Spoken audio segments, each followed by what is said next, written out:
check, mic check. Mic check. We here. Yes, sir, yes, sir.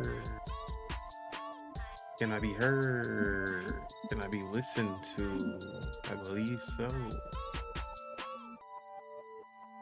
I think we all good.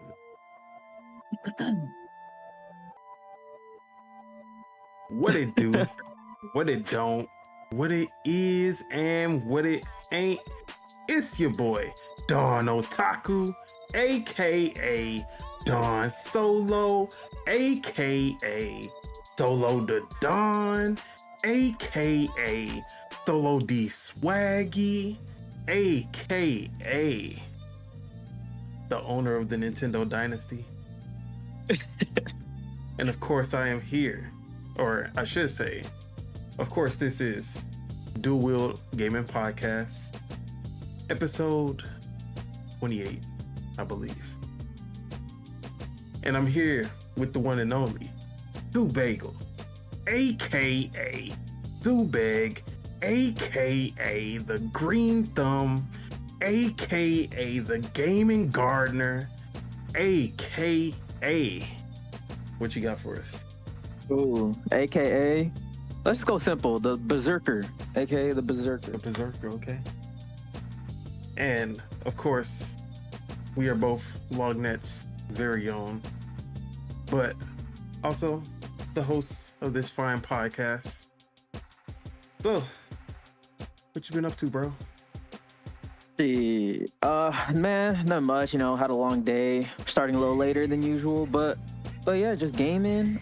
Picking up the gym actually. You know, something subtracts, something gets added. Like I was working a lot on like the videos and Lognet stuff last month, so I kind of dropped the gym.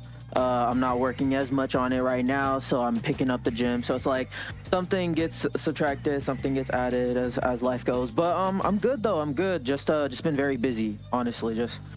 It's literally something new every single day. But I'm good. What about yourself? And I had the absolute worst night last night and this morning as well, or I guess this whole day. So as usual, I was going to pick up my girl from class last night and was on the way back, literally like 5 minutes from the crib. Car just decides to die. We were in the middle of the street when the alternator just gave out. Like we saw it. I saw it flickering. All the radio was flickering. The lights. I was like, oh yeah, it's about to be. If I stop, it's a wrap. So I'm trying to push the car, not push it, but like I'm trying to get the car home before it fully dies. But because if I stop too long, it's basically over. And for the most part, I was doing it. Everything was smooth. Then 2 fire trucks pull up behind me, and I can't cut them off. So I have to let them pass. Both of them finally pass. The light changes before I can make my turn, and then I just sit there at the red light while it is just slowly dying. Everything is just dying one by one, and then by the time it turns green, I can no longer move the car. So then we had to push the car. Luckily, shout out to the Portland homeless. They helped the brother out. Two of the homies. We calling them the homies now. 2 of the homies came, helped us out, and we pushed it out of the middle of the road, which was a pain because it was uphill. So that was my workout for the year. Damn, dude. But yeah, how'd you get your car home? So we ended up leaving it last night because we were trying to call AAA. No one wanted to show up. No AAA drivers would pull up. Because in Portland, no one works after like 5 o'clock for whatever reason. Right. Everyone's just, they don't do shit after 5. Yeah. So nobody showed up.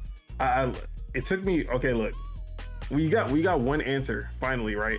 By the time someone finally showed up, we just took the train home. Mm-hmm. So I'm like, yeah, go get the vehicle. It's over there. It was like 2 hours later. Yeah.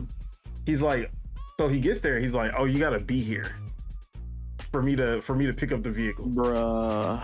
I'm like, bro. So I'm like, all right, I'm gonna be there in 10 minutes. I'm gonna take an Uber, pay out of my own pocket to get over there, right? Take me 9 minutes to get there. When I was 7 minutes in, bro was like, yeah, I can't wait any longer. I'm about to dip. Bruh. He texted, I'm like, bro, I'm literally 1 minute away. I'm in an Uber. He doesn't respond. I try to call. He don't pick up anymore. I get to my car. Nobody's there. No truck, nothing. I'm just like, this piece of shit really left when I was a minute away. And I just paid Uber out of my own pocket. I had to Uber back. Yeah. Damn, dude. So I just ended up leaving my car there the whole night, and then I just called again this morning. Got it here. Literally, like, instantly someone came in and came to go pick it up. So yeah, but now I gotta get it dropped off at the mechanic tomorrow. We found a mechanic after, bro, I lived in Houston my whole life. Alternator, bro, it's the alternator.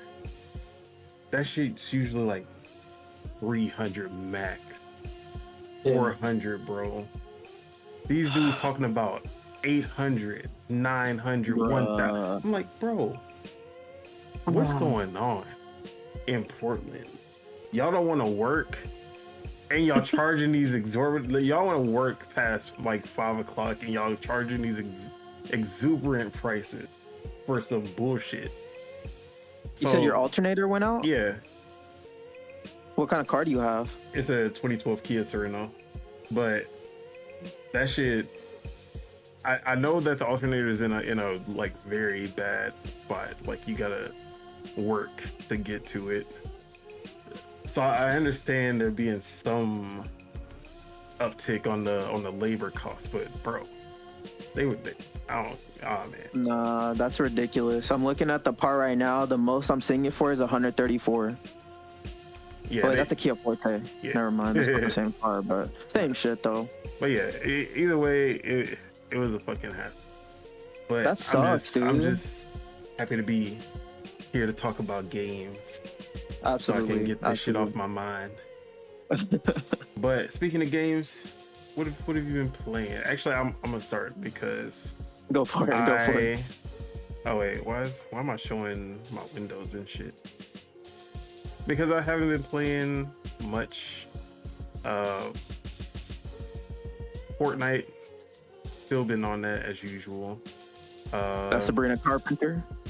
I haven't got there yet, or I haven't played since they added her. Okay, for sure. But yeah, they dropped Fortnite OG Season 3. I don't like Fortnite OG, but my girl likes Fortnite OG, so we always play Fortnite OG. But this season's all right compared to the last 2 seasons, at least. That's all I really have to add. We did end up getting a dub yesterday or the day before. I can't remember. Okay. Yeah. No, it definitely wasn't yesterday because all that bullshit was happening. I didn't play, so it's the day before yesterday. But yeah, man, Fortnite's still going strong, but I did pick up Metroid Dread. And that's been what I've been playing.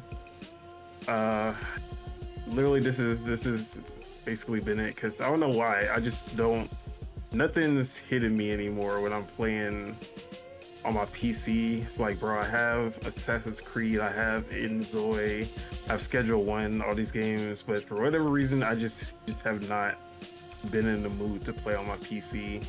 So I had to pick up my Switch and was playing through Metroid Dread because of the Metroid Prime 4 hype. So I'm about to beat Metroid Dread again, and I'm about to play Metroid Prime Remastered for the first time. Yeah, I haven't played the remastered one, even though I've had it since launch. But yeah, this game is still, I still consider it the best Metroid game. But my one nitpick, and I like every time I play it, I'm always disgusted by this. Bro, the soundtrack fucking sucks for this game. Everything else is so good, but the soundtrack is just so bad.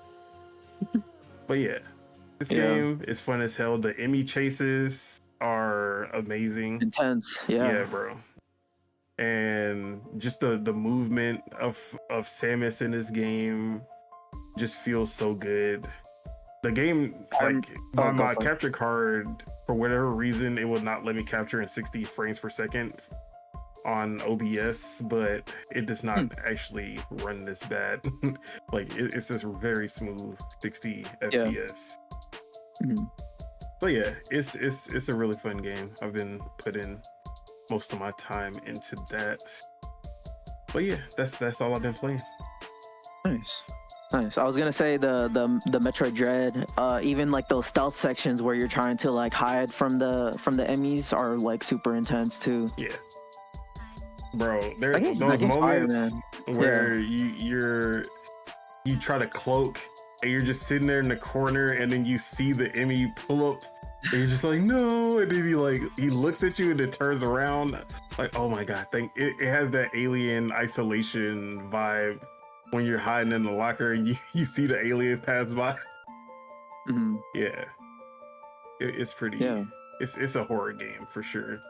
Also, I hate how long it takes to get the morph ball. Like you have to get like 30% through the game to get the morph ball. I'm used to getting it as the first thing. I'm like, bro, look at all these tiny crevices that I can't even go in yet. Another thing that what was I about to talk about? I don't know. Forget it. You can. What have you been playing? Sure. It's funny though because I am thinking about going back to Metroid Prime Remaster after I'm done with at least one or two of these games, because I'm trying to get through Assassin's Creed, but it's long, man. It's a long ass game. But yeah, I'll talk about the games that I've been playing. Outside of the ones that I mentioned last week, still playing a little bit of Assassin's Creed. Not much to comment on there. Still haven't got to Yasuke. I'm literally just exploring and just playing. What else did I mention? I'm still playing Balatro. I am stuck on Orange Steak on Blue Deck. I think I have played like 15 or 20 runs on Orange Steak, and I just can't pass it, dude. Like I'm stuck. I don't know why. Like I keep on getting to like it feels like right back when I like first picked up the game. That's kind of how I'm feeling. I'm just like, bro, am I like doing something wrong here? Like I don't know. But I get to like the 7th round, and I just can't pass it. And like the boss spines just fuck me up. But yeah, still on Balatro, still playing at least like 1 or 2 runs a night, honestly. And what else was I still have played a little bit of 33 Immortals. Got another win into the second world and just got fucking shitted on, but now I have a perk that allows me to gain the dust super fast, so I actually like level up really quick. So that's nice in 33 Immortals. I kind of wish they added achievements to it, to be honest. But the new games that I'm playing, got first Berserker. Shout out to my boy Roman.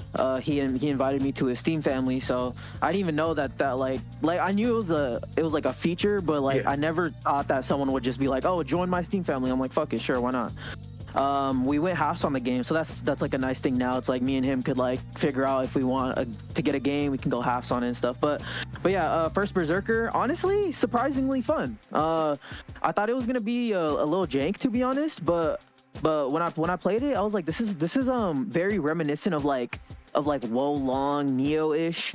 It's not really like a Souls-like, in my opinion. It's more so like a Neo game. Like that's at least how I see it. with like a little bit of like Sekiro elements in there with the deflecting. But yeah, I'm actually having fun with it. It's good. I kind of wish that there was a jump, but it's okay. It's not a big deal. The level design is more vertical than what I thought too. I thought it was just gonna be pretty flat, but the level design is pretty vertical. But yeah, it's fun. I beat the first boss. I forgot what it's called, but it's like a big ass Yeti. Didn't take me too many tries. Yeah, it took me like 3 tries, but it was still every time he did that grab, fuck that. Yeah, for sure. I think you can deflect the grab, but I'm not 100% sure. You might not be able to, but yeah. I'm trying to get that's what I wanted to talk about with Metroid. The parry is so good in this game. I love, and then like trying to time when the enemy grabs you, and you're trying to time when you finally get the timing right on that parry against the enemy, it's so satisfying, bro. Yeah, and then you end up getting caught again, and it's like, bro, I did that for nothing. Yeah.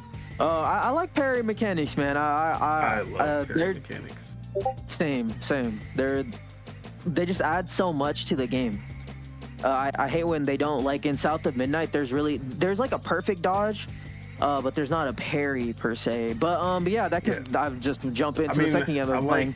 As long if the perfect dodge has incentive like slowing down time, I love my witch time. I love witch time. I think I love witch time a little bit more than perfect parry. Yeah, but absolutely, they're both up there. Like you need to have one of them at least. For sure. Yeah, you haven't played South of Midnight yet, huh? No. Okay, so I've been playing South of Midnight, but the parry or the perfect dodge in the game also does damage, so it's kind of like a dodge parry-ish, I guess you can say. But it doesn't slow down time or anything like that. It just does damage to the enemy when you do it. But yeah, I've been playing South of Midnight. I'm on chapter 6, I think.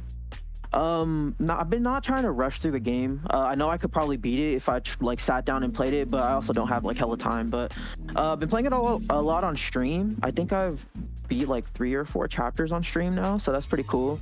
Definitely a short game. Only think that there's 14 chapters, so I'm a little bit less than halfway through. But yeah, it's very, I didn't expect it to be like level based, you know what I'm saying? Like I thought it was gonna be kind of like this interconnected thing, but that also is kind of like a pleasant surprise to me, because like it's not a negative in my opinion that it's very level based. Like when I'm playing it, like I'm enjoying the fact that it's more linear, and then it's like linear wide. And another thing that I was gonna mention is you remember how you were talking about PlayStation pretty? Yeah. You remember how you mentioned that term? Yeah, this game is very PlayStation pretty. Like very gorgeous to look at. Not much. Look amazing. The screenshots look absolutely gorgeous. In motion too, the game looks amazing. Runs very fluid, but there's not much interactability in the environments or anything. Like it's very little things that you can interact with. It's very much like that. But I'm enjoying it though. It's like a character platformer with light puzzle elements, with like a action combat. It's like you know how Kenna was a little bit slower, like more like a Souls game-ish. This is way faster than that. So this is like a little bit slower than like maybe character action, but it's faster than like Souls. But I'm enjoying it though. I'm enjoying it. It's my type of game. Like I love these type of games. And I'm excited to beat it though. I'm super excited. It runs great. I'm playing it on PC. Played it a little bit on Xbox too. HDR is amazing. Makes the colors pop. But yeah, that's really all I got to say. Honestly, I haven't been playing much outside of those. Yeah, I'm gonna get this out the midnight probably for the culture. Have to. Absolutely. But yeah, that's what we've been playing. But speaking of Lognet, I did want to show this off because I got my first article, my first review published on OpenCrtic for Blade Chimera. Gave it an 8.5 out of 10. Y'all should read my article about it. Super late, but still. Hey, that don't matter. Yeah, but then I was like, wait, I'm getting published on OpenCrtic. You know what's about to happen, right? All my games on my Fantasy Critic. I'm about to review them and give them 10s. We boosted up these scores for the Fantasy Critic. That's hella funny. They're not gonna let you do that, bro. I know. They're not gonna let you do that. I know. They questioned me with my 10 with Plucky Squire, and I actually believe that game is like a fucking amazing. But yeah, if I do review anything on my critic list, just know it's getting an extra point at least. That's hella funny. But yeah, you should talk about your Fantasy Critic pickup too. Oh yeah, speaking of the Fantasy Critic, just to update. So my whole thing hinged on having the new 3D Mario. I had the unannounced mainline 3D Mario game as my first pick, just for those motherfuckers to decide to do a Donkey Kong game instead. But I wasn't about to lose my 93 plus automatic. So I dropped $55 on Donkey Kong Bonanza to pick it up for the Fantasy Critic. And Subagels thought that little 30 was gonna be enough. The Spirit of Truth, Lord Mars, I don't know what he was only putting down 15. But you know, I knew Subagels was gonna try to drop some big stacks on it. I was like, yeah, that's fine. We not letting that slide. But I still have unannounced Oblivion remake, and what else? A lot of my Clair Obscure. You have Clair Obscure. No, I'm talking about like the unannounced games. I have a few unannounced games that are I'm looking through it. That are supposed to be my crutches, and if those don't pan out, then it's over. Oh, that was it. It was unannounced Mario 3D line and unannounced Elder Scrolls. Okay. Oh yeah, Metroid Prime 4 is like my other guaranteed 90 plus. Oh yeah, for sure. So yeah, I'm hyped for. But you're gonna get minus 15 for that Legend Zado. Man, even at 60 FPS, Legend Zado about to be a 73. Never. We boycotting Pokemon. Never. Yeah. But shout out to Lords of Gaming. This review was my 10th post since joining. A lot of Switch 2 coverage on there, so y'all should definitely check it out. All right, now let's get into the news. So I'm a rapid fire a lot of this stuff because we need to get to some Switch 2 topics, or I shouldn't even say topics. We gonna talk about the Switch 2 and a lot of this misinformation that's been going around. So starting with PlayStation, Bungie, Marathon gameplay reveal showcase happening on April 12th at 10 a.m. Pacific. We'll be getting our first in-engine gameplay look at the game. The teaser that they dropped looked pretty hype. Did you get a chance to see it? I don't think so. The art style for this game, no matter what happens, the art style for this game is sick. Wait, what game are we talking about again? Marathon. Okay, yeah. Oh yeah. I seen the because it wasn't in engine, right? They announced that it wasn't. Yeah. Okay, yeah. Then I've seen it for sure. Why is my window like this?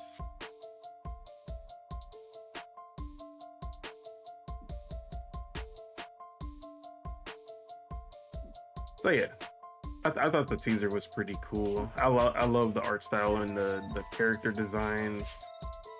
It looks pretty good. I'm just hoping that as an extraction shooter, it actually holds up and keeps people interested, because extraction shooters outside of Tarkov have not really done the best. So we'll have to see if that Bungie magic works out for them. But are you excited about Marathon? I'm not excited. I'm more so curious. Just because low-key Bungie has what's it called? They let me down at day one for almost everything that I bought, except the Halo games, of course. But like I was there Destiny 1 day one. I like beat the campaign. I remember I was like fucking like 14. I beat the campaign like a weekend, and I was all like, bruh, like what else is there to do? Same thing with Destiny 2. Like I beat the game hella fast, and I'm like, bruh, like. So I don't know. I'm curious to see. It's nice to know that this is more PvP. So that means a little bit more replayability, at least for me. So I'm curious about it. Funny thing, the funniest thing was that I seen this game was already available to like preload on Xbox or something like that. And I just thought that was funny. Didn't the PlayStation people say that now that PlayStation has full control over Bungie, they were gonna cut the Marathon port off to Xbox? Or was I just tripping?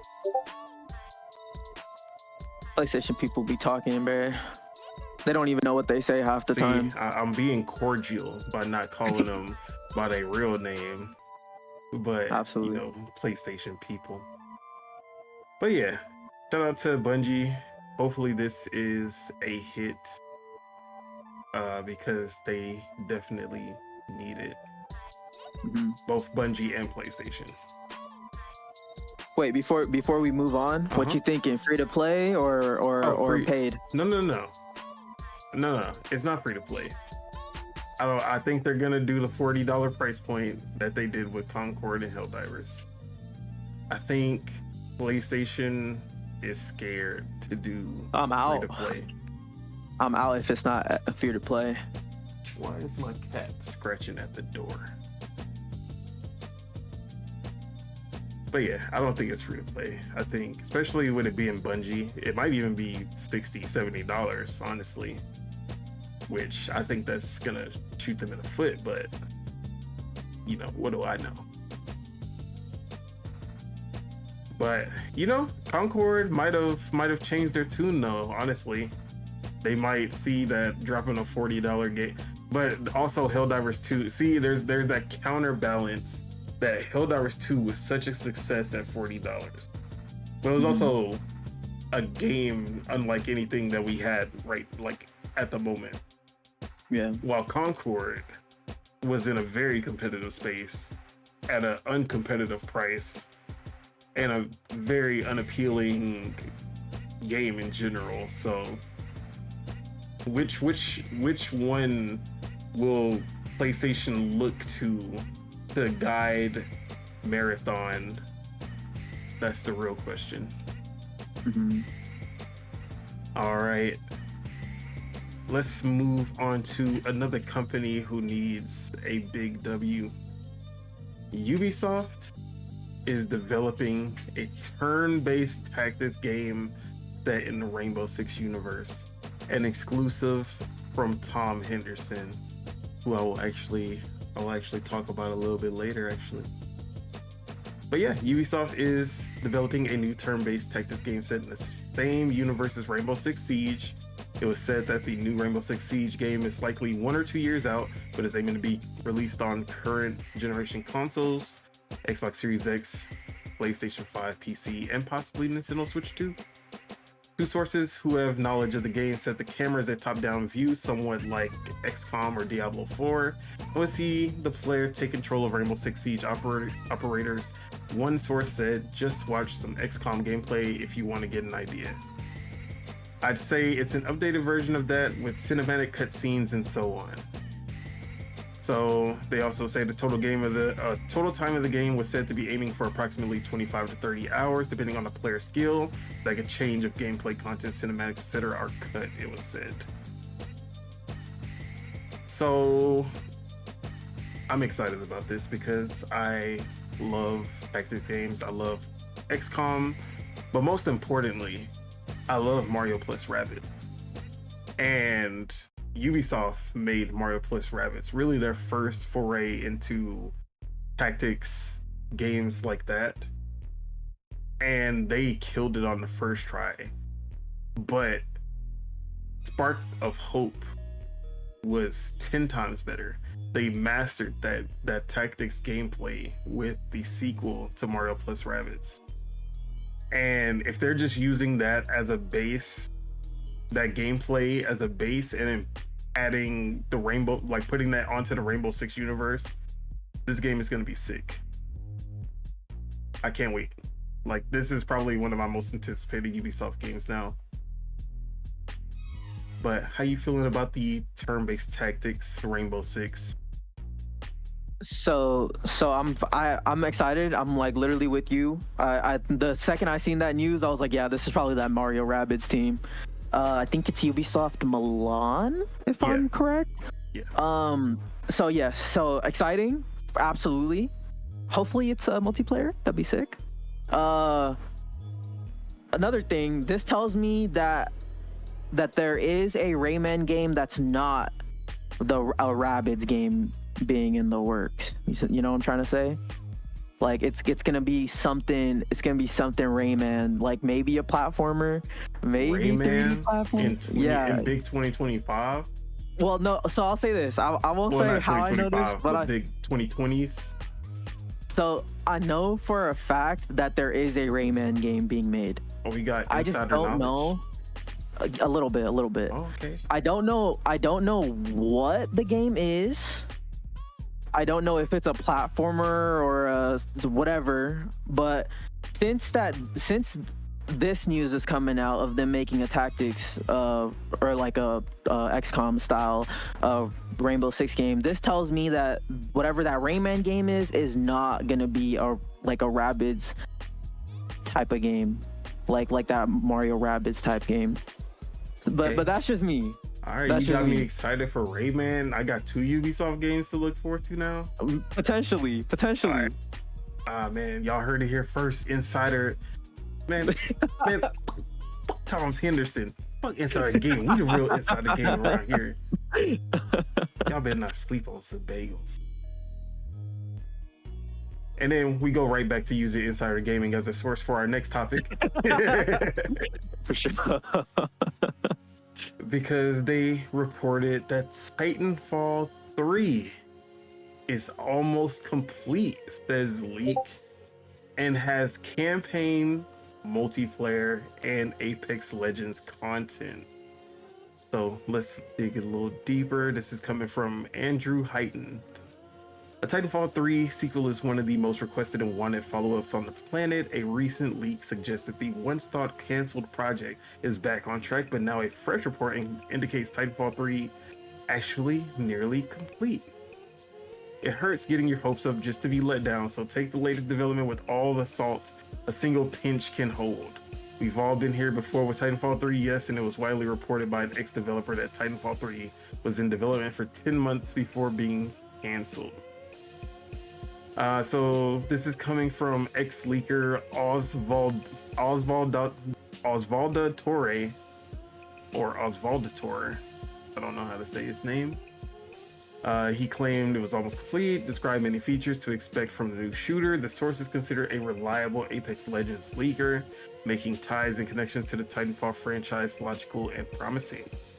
Some of the potential content: Unreal Engine 5, almost complete single-player campaign, live service with battle passes, main mode will be an extraction mode. Other modes can include TDM, Control, Arenas, all Titanfall 2 classic modes. Some returning Apex characters will show up in the game, and there's a weather system as well. So, Titanfall 3, right? How you feeling? Yeah, and then Jeff Grubb also said that. I was trying to get your hopes up, so I can swiftly crush them. I know. I wish. I mean, you know, these insiders can be wrong, but I don't know, man. My hopes and dreams been crushed for a while, so there's not much that can do it. But hey, you know what? Hold on. Yeah, if we don't get a Titanfall, but we do get a Scalebound, that's a good trade-off. Yeah. That's a good trade-off. So I never got my hopes up. As soon as I saw that, I was like, yeah. I was like, who is this? Yeah, I don't know this guy. I'm not believing shit. And then literally not even a full day, we get another report this is from Mike Straw at Insider Gaming. Latest Titanfall 3 rumors, not real, according to Jeff Grubb. Where Jeff Grubb quickly shot down the claims by Apex Legends leaker Osvaldo Torre. Okay, I can say it. God damn it. He says, "This isn't real. I'm sorry, it's not real." Actually, let me just read his tweet straight up because he goes into full detail. Titanfall 3 isn't real. It isn't in the works, let alone near completion and close to announcement for a 2026 release. Respawn is working on Apex Legends, Star Wars Jedi 3, and the Bit Reactor Star Wars game. It then also has Steve Fukuda's Skunkworks project, which is years away. So they're literally like swamped, basically. There's no way that they could fit in Titanfall 3 and almost have it done by now. So sorry guys, Titanfall 3 is still a dream. 4 went out. All right, let's talk about PlayStation again. Because Sony will be increasing the prices of PS Plus subscriptions across all tiers starting April 16, 2025 in 15 countries. For the most part, these are South American countries: Argentina, Bolivia, Chile, Colombia, Costa Rica, Ecuador, El Salvador, Guatemala, Honduras, Mexico, Nicaragua, Panama, Paraguay, Peru, and Uruguay. So Sony says increases are a result of global market conditions. By increasing the prices, it says it can continue offering high quality games and value added benefits to your PlayStation Plus subscription. And then, yeah, because they've definitely been providing high quality games in PlayStation Plus. So yeah, I know it doesn't affect us specifically, but it does still suck to see prices being raised. All right, and we never know. We might be affected a little bit later as a result. Sometimes it starts in one region and trickles through others until it reaches us. So you never know. But keep a lookout on those PS Plus prices. Yep. Sticking with my bad. Sticking with PlayStation, Insomniac gave an update on Wolverine. Quote, "We're actively working on it. We'll share news about the game when we are ready to share it. We can't act on everything requested when things take time, resources, and the green light to share them." So this was in response to a fan named Jogurt, or Yogurt with a G. Is it pronounced yogurt because the J is kind of like a Y? I don't know, but yeah, That's funny. But it's still in the works. What release date do you have for this? For Wolverine? Yeah.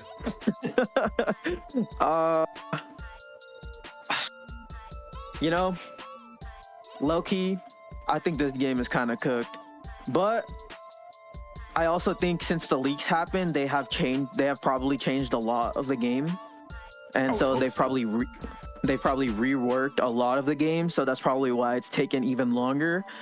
A new release date, you said? Yeah, what's the release date?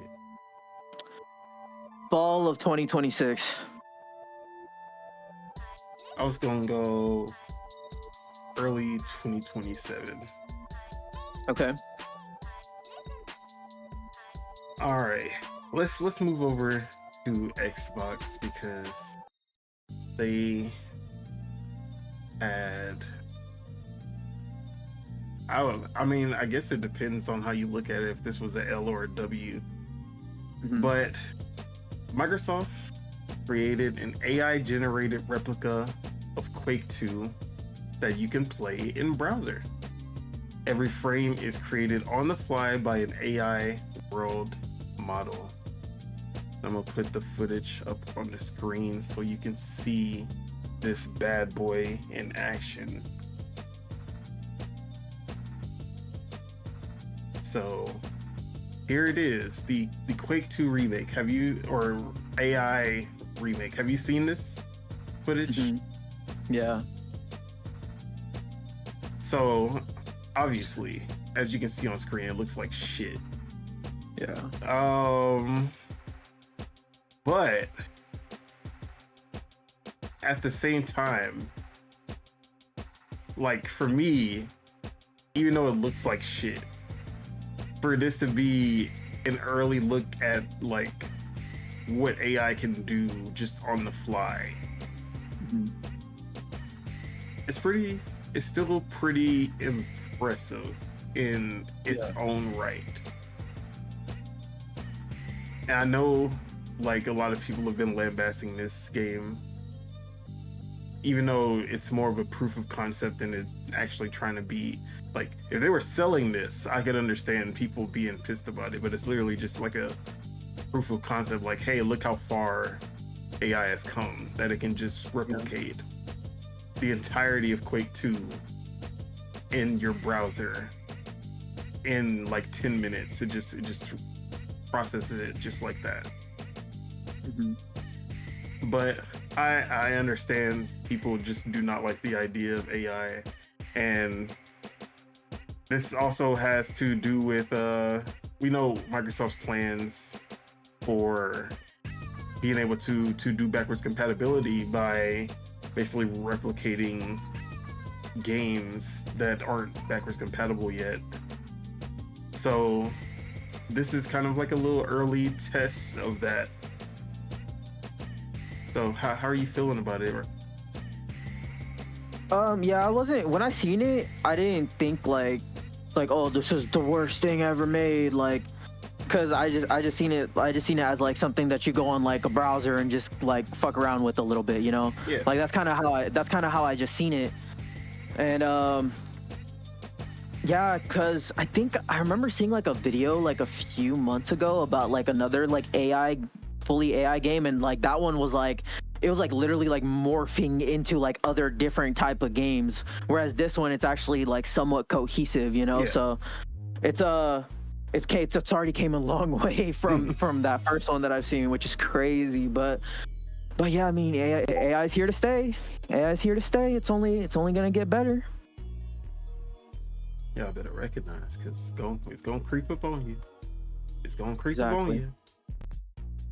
All right, let's stick with Xbox even more, because a big game just got announced for Xbox. Not a big game for me, probably not a big game for you, but a big game for a lot of people, and that is Zenless Zone Zero, a game made by the HoYoverse. And we know them HoYoverse games be going crazy. And Zenless Zone Zero is no different, but it is getting an Xbox spotlight on April 11th over here in the West. And it's gonna be happening at 10 a.m. Pacific if you're interested in seeing the official reveal for the Xbox release. And if their partnership with HoYoverse is anything like Genshin Impact, we'll see like exclusive stuff, like drops and skins and stuff, be there day one with the release, like we saw with Genshin Impact. So if that's your cup of tea, y'all got another one. I played it. I was like, it's all right. I don't see myself putting too many hours into this. I mean, if I'm gonna speak on it, I'm gonna speak on it. But let me tell you, drop Zenless Zone Zero dropped Genshin Impact. Maybe Genshin Impact is more of its own thing because it's like open world, it's like Breath of the Wild type shit. But Zenless Zone Zero, there's a way better Zenless Zone Zero for you guys who like that game, and it's called Tribe 9. Play Tribe 9 instead. Combat is way better. The story is way better. The character design's way better. Definitely go with Tribe 9. It's not on Xbox though. It's on Steam. All right. Oh, did you want to say anything on Zenless Zone Zero? I'm actually, you know, if this game has achievements, I might try it because I haven't really played any of the Hoyoverse games. So just to try it out, I might dabble just to get a few achievements here and there. We'll see though. I think Genshin Impact's the better game, but like overall. Yeah, just because it's just Breath of the Wild with like waifus. That's basically the best way to describe it. Yeah. And the combat is actually pretty good. It does a lot of the chemistry system stuff that Breath of the Wild did. You can climb everywhere, fully open world, and after you play for a long time, you can unlock multiplayer. I just never I never got into it enough to unlock the multiplayer. But between that and Zenless Zone Zero, from what I played, I would probably recommend Genshin Impact more.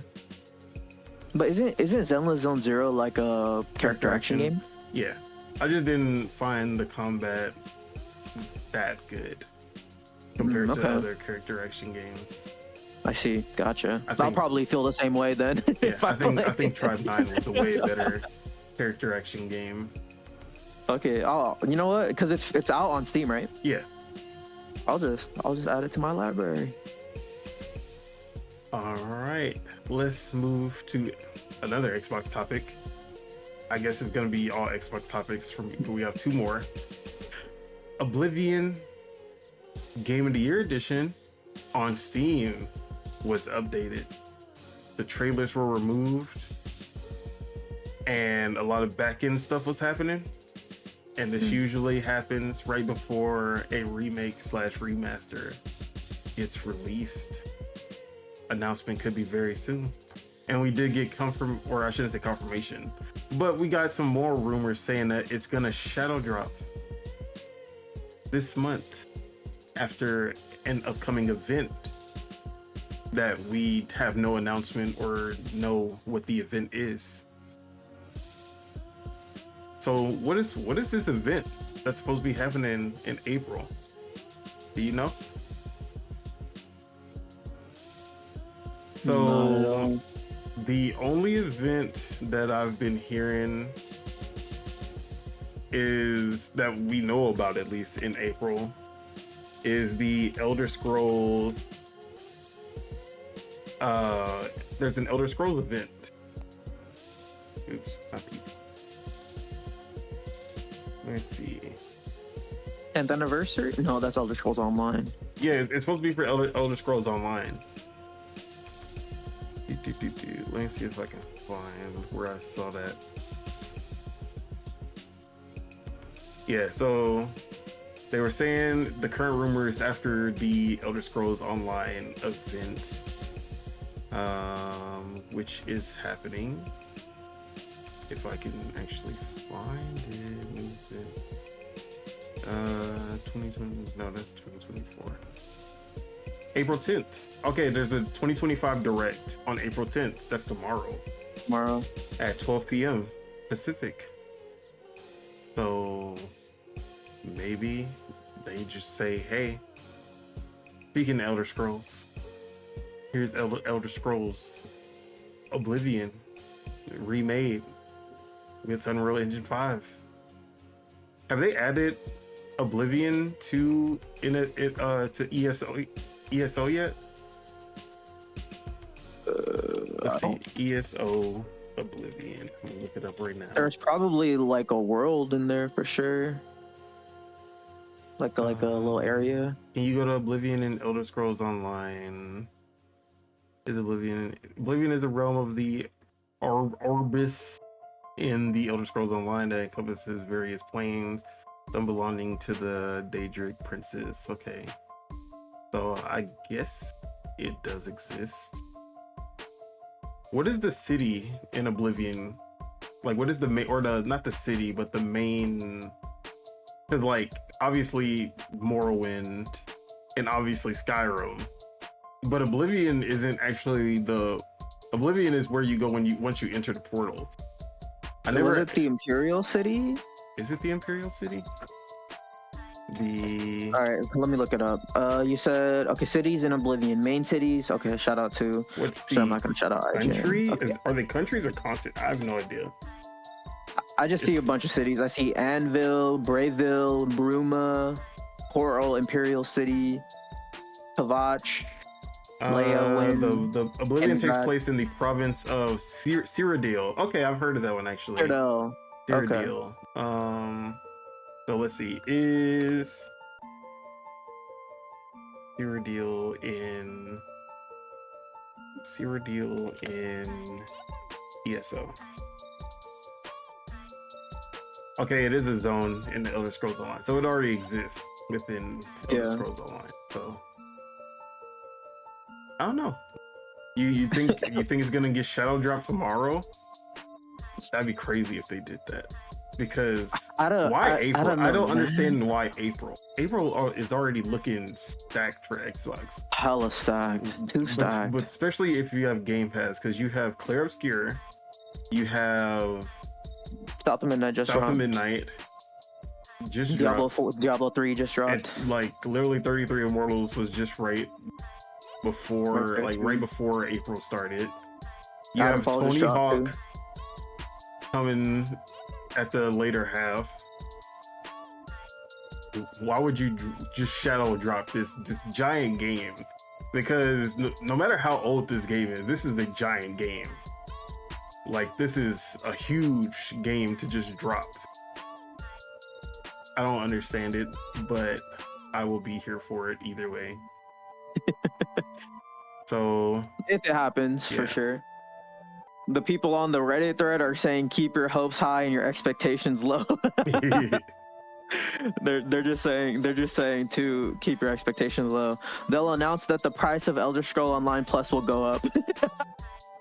That's funny. And then they'll be like, but hey, you get Elder Scrolls Oblivion, so it's a good trade-off, right? Shit. All right. And last piece of news, which we'll spend just a little bit of time talking about. Xbox Games Showcase 2025 was announced, and it will be featuring the Outer Worlds 2 Direct. Not Call of Duty this time. People were saying, oh, it's just going to be Call of Duty every time now. Nope.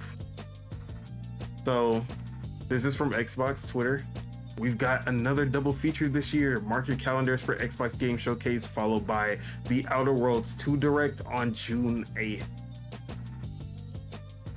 Now, first question for you. Okay, well, did you think that last year's showcase was the best that they've done? Yeah, probably. Okay.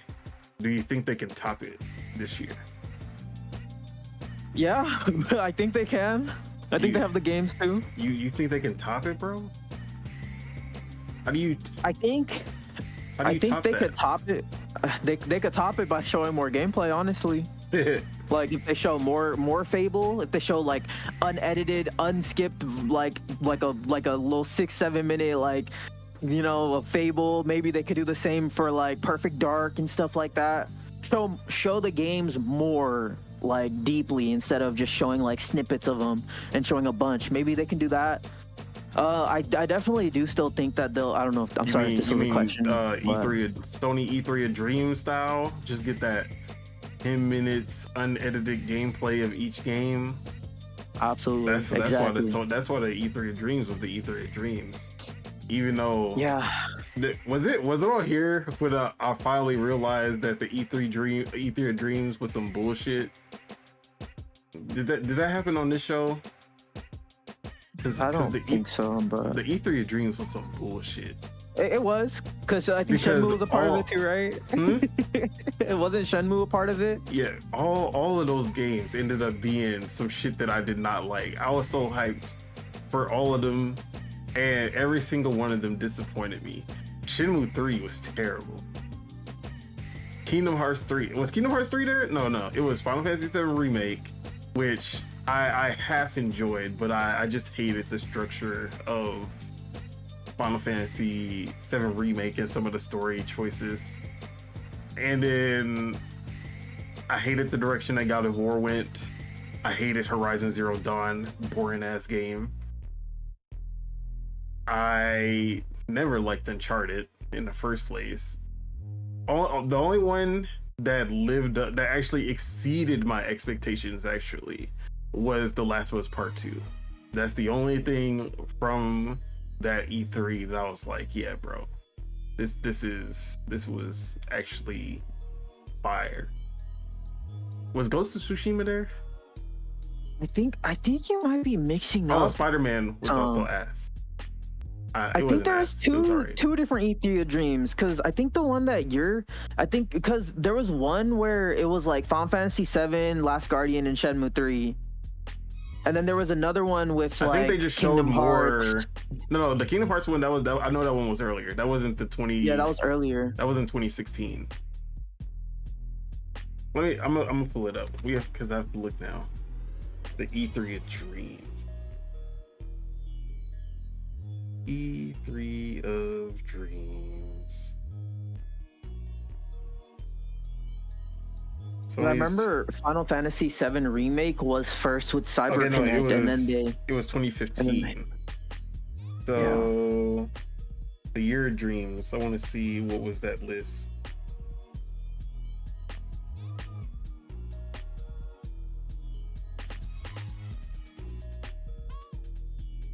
So PlayStation E3 2015. I don't know why I thought it was 2016. Let me see this list. See every announcement from Sony's E3 2015. Okay. Last Guardian, that shit was ass. Guerrilla debuted this new game, Horizon. That shit was ass. Hitman's back. Okay, that's a good. That new Hitman was the shit. Street Fighter 5. They just showed more. Dreams was showcased.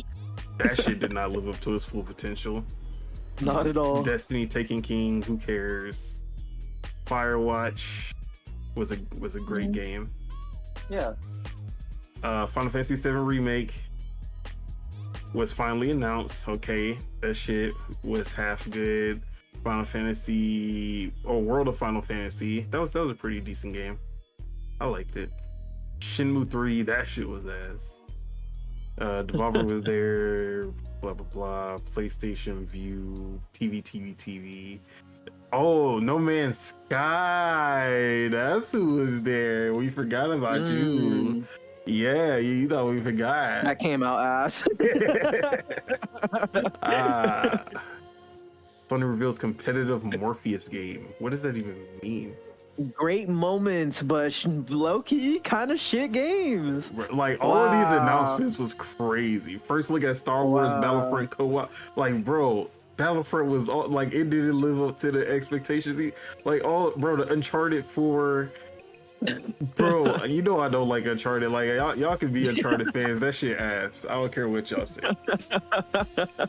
I swear 2016 was better though. Okay, everything from 2016. I thought E3 2016. Yeah, E3 2016 was the God of War. That was Days Gone. This is my E3 of Dreams. Last Guardian got the release date. Horizon got his gameplay.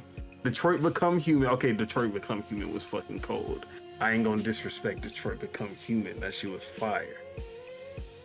Days Gone was ass. It launched ass. People say that it's good now. I still think it was mid at best. Then we got the PlayStation VR announcement. which was cool for its time for sure. Star Wars Battlefront got a VR. Batman VR, we saw that. Crash Trilogy, that was the first announcement there. That was trash. What were they thinking? Final Fantasy 15 in VR for whatever reason. Okay, I probably was mixing up. Oh, and that's when we got Death Stranding, and you know how I feel about Death Stranding. We got that Spider-Man announcement. I think that one was a better year. I think it was. But both of those years back to back were pretty cold. I ain't gonna lie. But for the most part, none of those games lived up to my expectations. Okay, I guess Last of Us Part 2 didn't get announced at either of these either. But yeah. Alright, so back to the Xbox Showcase. 2024, definitely the best showcase that they've ever done. Like everything that they showed off was fire. There was a lot of every first party game had gameplay. It might have just been snips, might have been short segments, but they had gameplay. Gameplay, yep. So absolutely. That was already a plus from all the other Xbox shows. Outside of eBay, which first announcement, I give them a pass. Once you get into the second announcement and you don't got gameplay, like, y'all can fuck off. So, but like, I mean, I guess they can be, because a lot of the games that they did show that were like the most interesting are still not out. Yeah. So they can show Fable. They just showed some Outer Worlds 2, which was you saw the Outer Worlds 2 gameplay that dropped? IGN had an exclusive first look at Outer Worlds 2. I should put that on screen right now. Let's look at it. I like how I go on YouTube and the first thing I see from Video Game Donkey, Mario Kart should cost more. Based. No, I'm just kidding. Okay, let's see. Outer Worlds 2.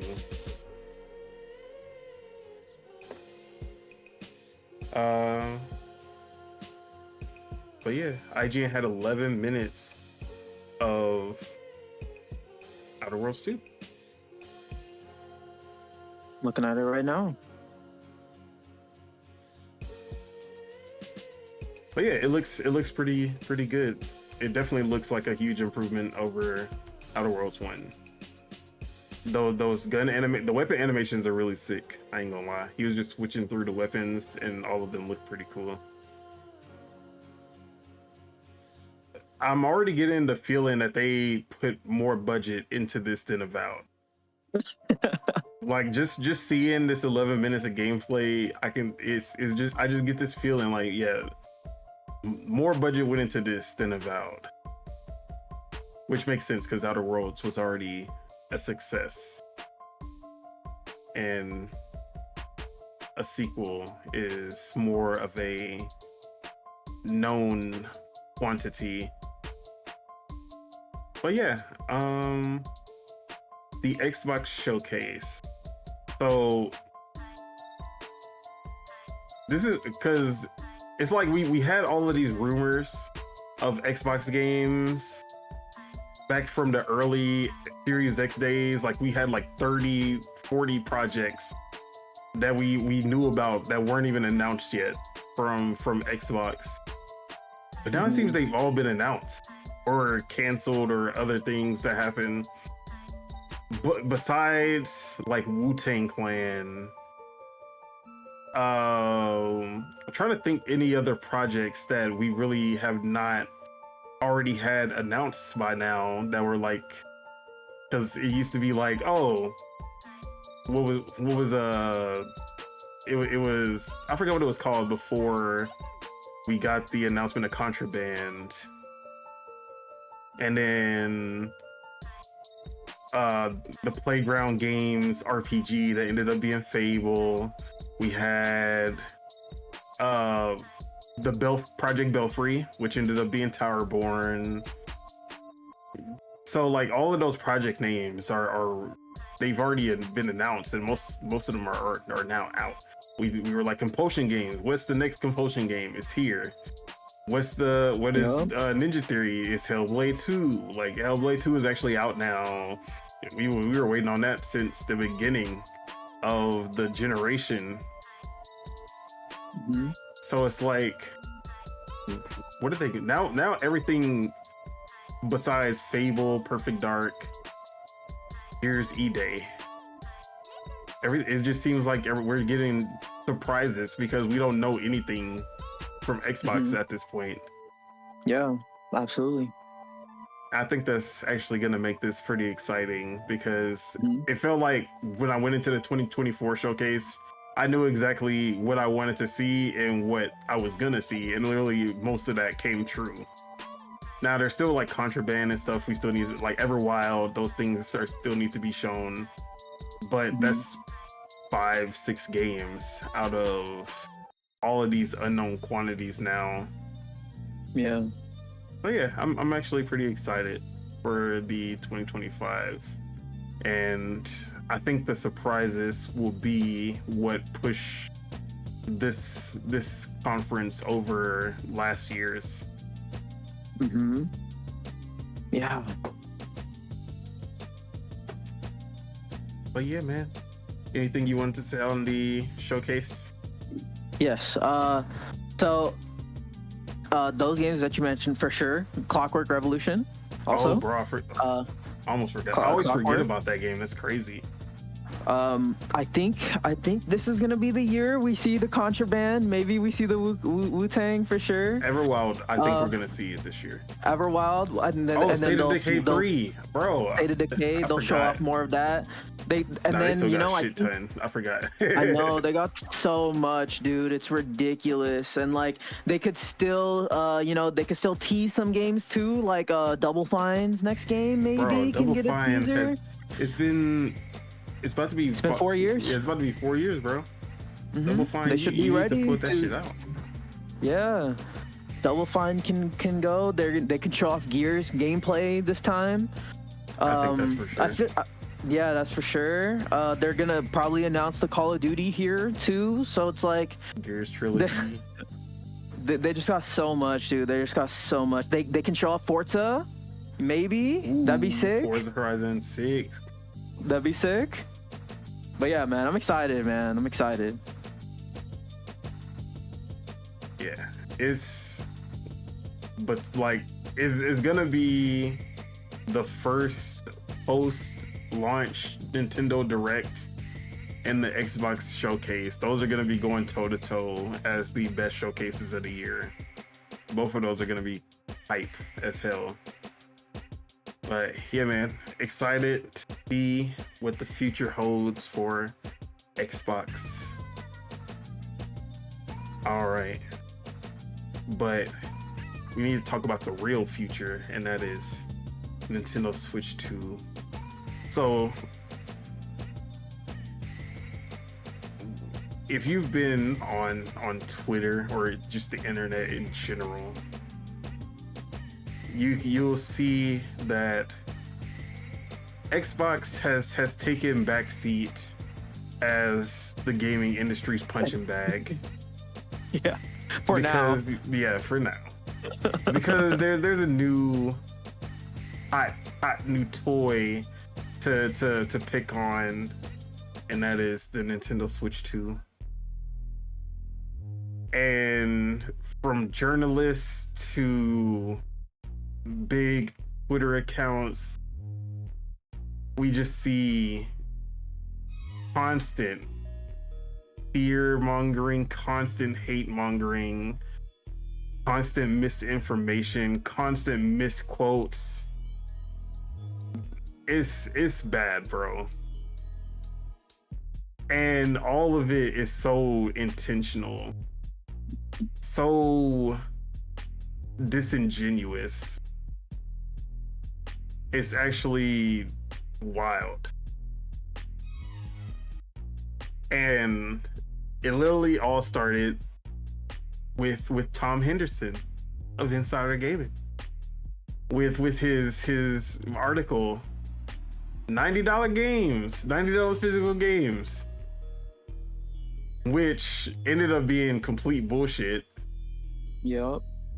And ended up like not having anything to do with US pricing. Just a completely speculative and not at all like no kind of research done whatsoever on that. Just putting out an article with a clickbait title that ended up blowing up and causing people to this day will still not drop this $90 price, which doesn't even exist. Yeah. And the discourse around Switch 2 is just it's so bad right now, because everyone wants the cool thing now. Everyone just wants more reasons. They're just looking for more reasons to keep the negativity alive on the Switch 2. And there are just a bunch of dumbasses who don't do any research, read a headline, read a tweet from a big user who misquotes or misinterprets something, and then it just spreads like wildfire all over again. And I would say 50% is Nintendo's fault.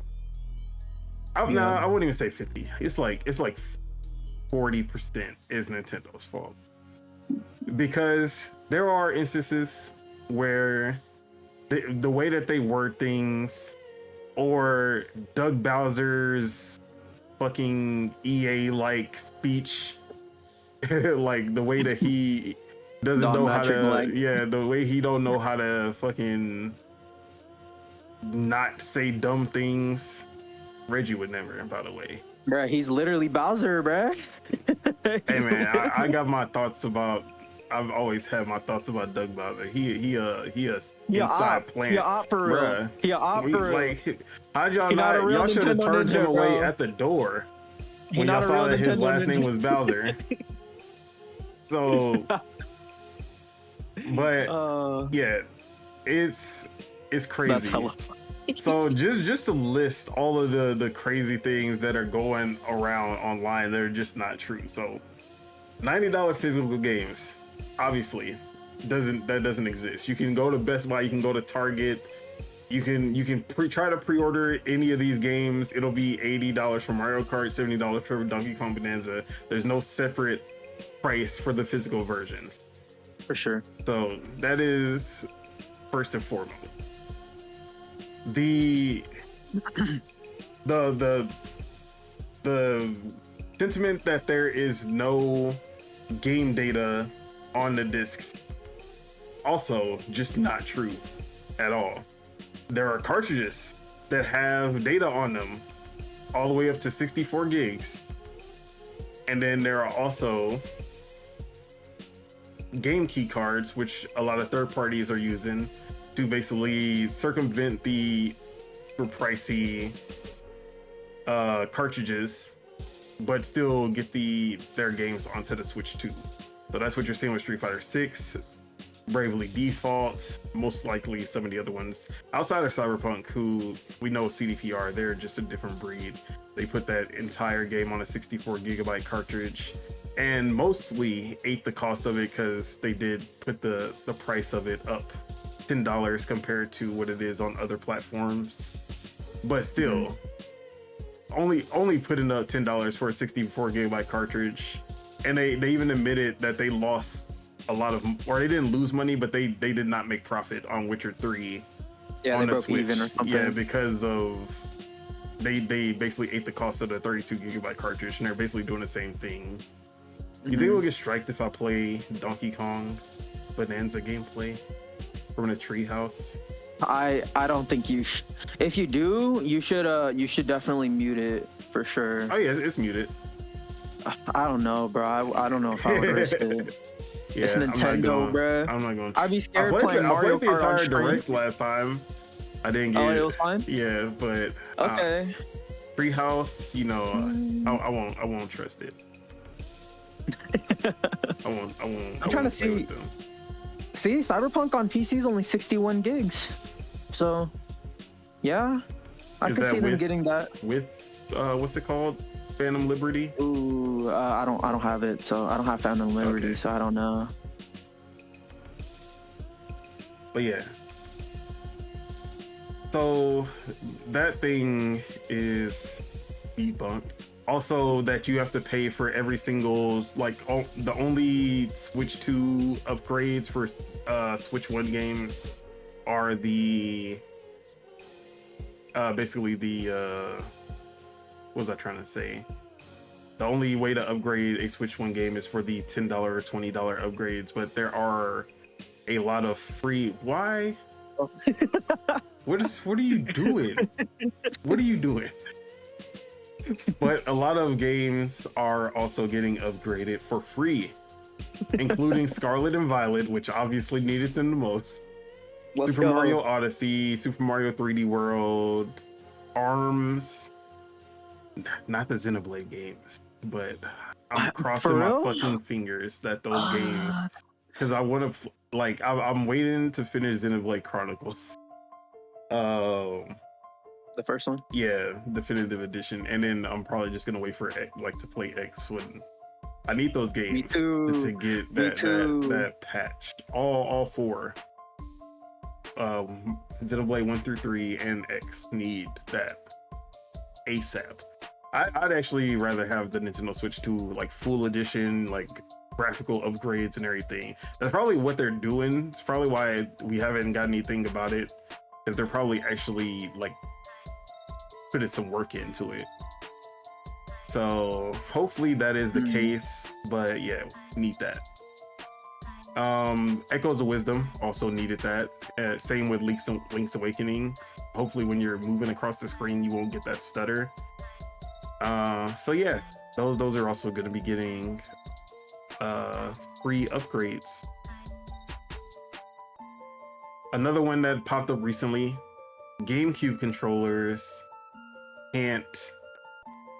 What were they? GameCube controllers are only compatible with Nintendo Switch Online GameCube. Now this one is 100% Nintendo's fault, because they are idiots.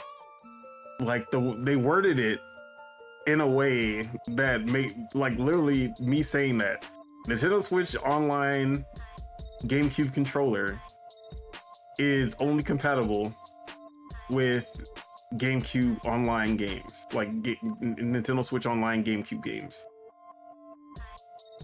That wording literally makes you think, oh, I guess I can only use this controller to play Nintendo Switch Online GameCube games. No, literally every single classic controller that they have launched has that exact same wording. But you can use all of those controllers on regular Nintendo Switch games.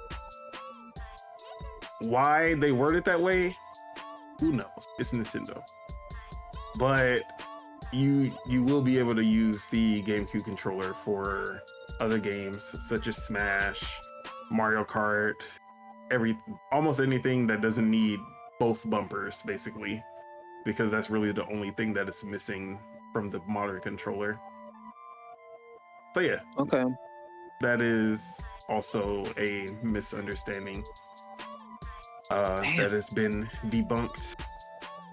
And then what else?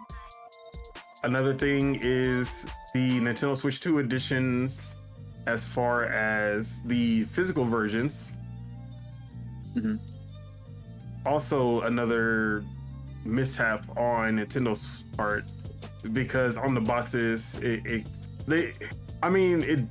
not wrong, because it says that the Nintendo Switch 2 edition includes the Nintendo Switch 1 game and the Nintendo Switch upgrade pack, and then it says the upgrade pack is also sold separately. So you can, like, for the most part, when I hear that, I was like, oh, it comes with a Nintendo Switch 1 cartridge and a code for the upgrade. So I can't fault anybody who thought that.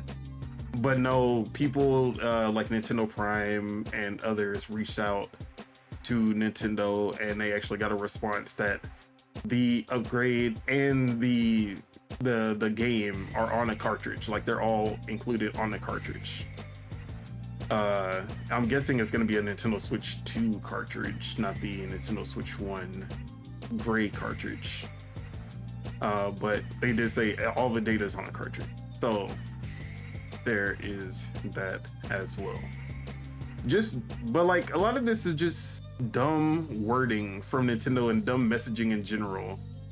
And even like the whole $90 thing, that could have been mitigated if they just would have been quick about debunking, using their official accounts to actually say what the prices are, you know? Remember when I said that they should have just done it in the showcase? Yes. They should have just done it in there. Well, you said at the beginning of the showcase. So yeah. I was like, yeah, no, at the end, yeah, cool, do it at the end, but not the beginning. No, I still think they should have done it at the beginning. Nah, they should have did it at the end, but not because then you get the gut punch first, and then you can, you know, tell them like, okay, this is why you want it, you know. I don't know, but it's okay. Either or, they should have done it in the fucking showcase. Yeah, a lot of this shit, like the fact that the free upgrades wasn't in the direct. Yeah. Like, a lot of the decisions that they made were just dumb. So there's so much that I could bring up. Let me see if I'm missing anything. I'm forgetting what I was writing in my article. I'm literally writing an article about all of the bad messaging. Oh, also, like, Doug Bowser's reasoning, like his justification for the $80 games was also just dumb. Like, just stop opening your mouth. Doug Bowser. What did he say? Like variable pricing or something? Yeah, like it's variable. We're going back to variable pricing, and he's like, let me pull it. I gotta pull it because he needs to go. I already didn't like him because he just disappeared once he became president, and you could tell that he's not Reggie. He's not trying to be front and center. He's not trying to be with the fans. He's just gone. He's just counting money in the back, crunching numbers and shit. That I don't like. That's the opposite of what kind of president I want over at Nintendo. And it makes sense that he worked for EA because he screams EA energy. What am I having? WordPress. I'm gonna pull up.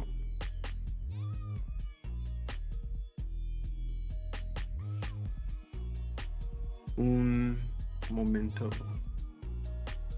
por favor.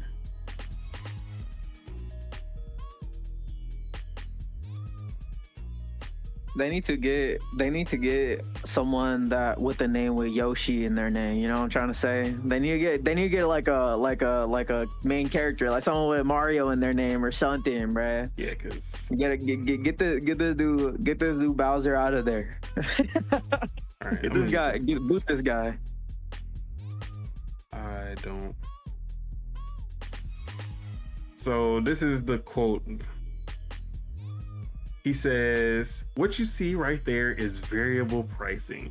We'll look at each game, really look at the development that's gone into the game, the breadth and depth of the gameplay, if you will, the durability over time, and the repeatability of gameplay experiences. Those are all factors, and there's many more that go into consideration of what is the right price point for the game." That's a bunch of mumbo jumbo, bro.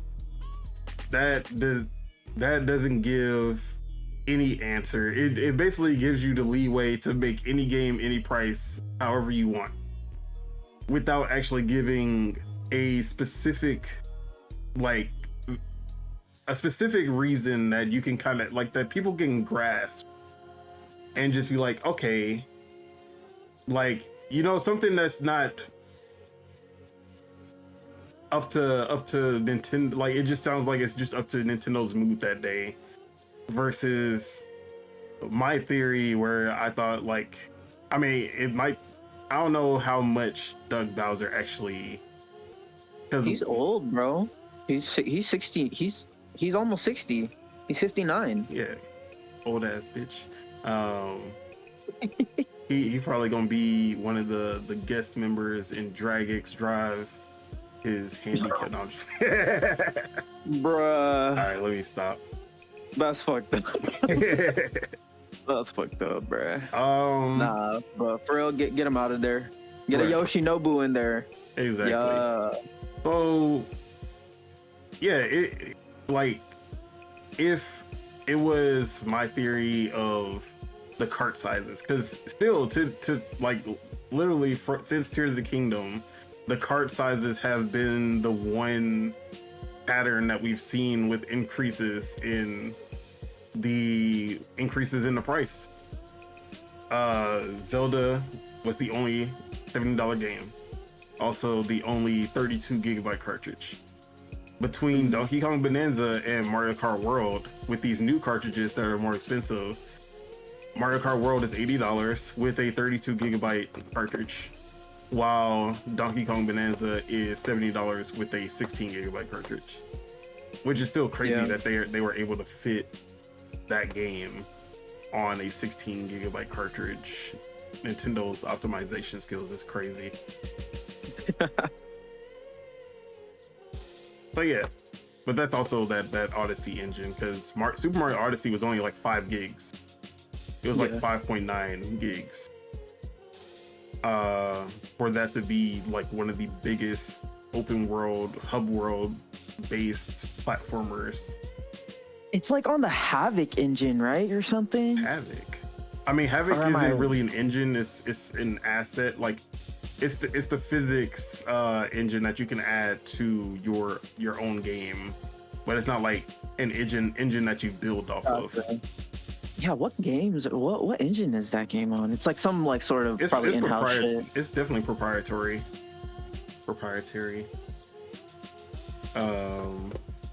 But you can easily see that it's the Odyssey engine, even if for somehow it's not the Odyssey team, because they still don't want to talk about who the team is.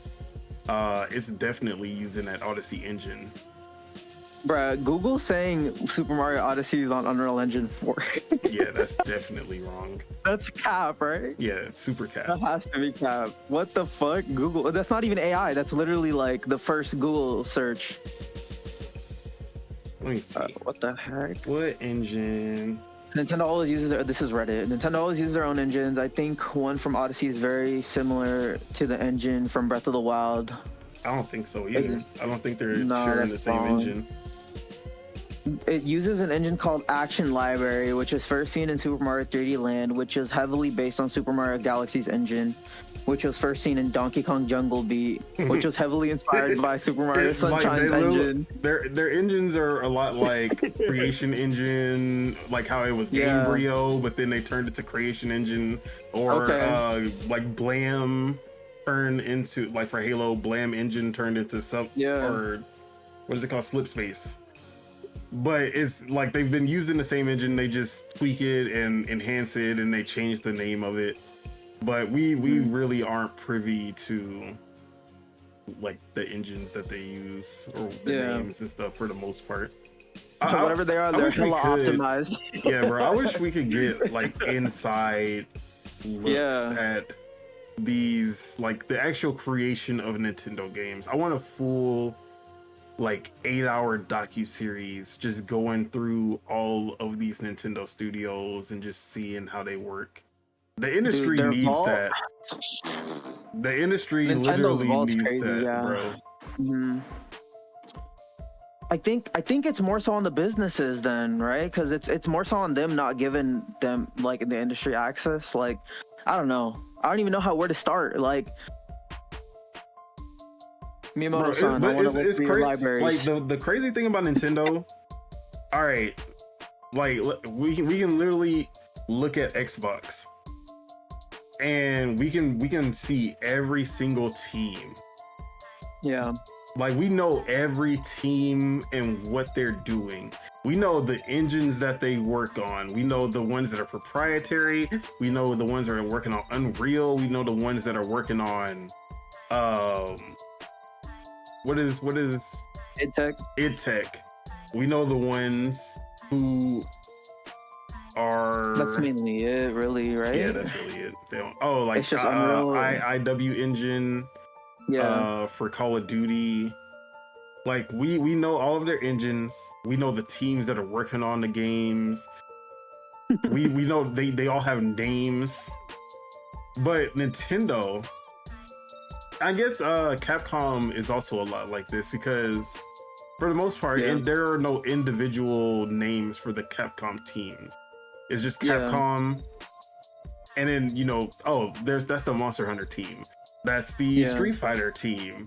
That's the Resident Evil team. But you don't have a name for them. They have stupid internal names like Capcom Subsidiary 3 type shit. Same with Nintendo. It's literally EPD, SPD. Those are all the studios. There's EPD 1 through 12, and then SPD like 1 through 5 or some shit. And like we know EPD 3, that's the 3D Mario team. They're the GOATs. Then there's EPD 5. Actually, I can pull up a graphic that shows all of Nintendo's development teams. Square Enix is very similar to that too. Yeah, Square Enix also. Well, I guess it's just more of a Japanese like super thing, big Japanese publishers. Sure. No, but they even used to be like that with the engine too. Okay, Nintendo does have there's like all of their bought subsidiaries. Like we know or I guess they don't own them, but Intelligent Systems, we know Retro Studios, they own them. Yeah. We know Indie Cube, which used to be Hudson. We know Camelot. So Nintendo's internal development teams. I'm trying to find. Someone made a really good graphic that I saw on Reddit. I saved it on my phone, but I want. Is this it? This is the old one. I see this all the time, but I want to see the new one. Is it this one? Yeah. Here we go. All right, I'm gonna bring this up if I can. Oh, yeah. Windows. Yeah, but Square Enix used to be like that, but they moved on to Unreal now. Like they because I think Final Fantasy 16 and Forspoken like kind of share the same engine. I think it was called Luminous or something. Luminous engine. Which definitely got retired after that game. Yeah. All right, but as you can see, I can't really zoom in. Let me see if I can.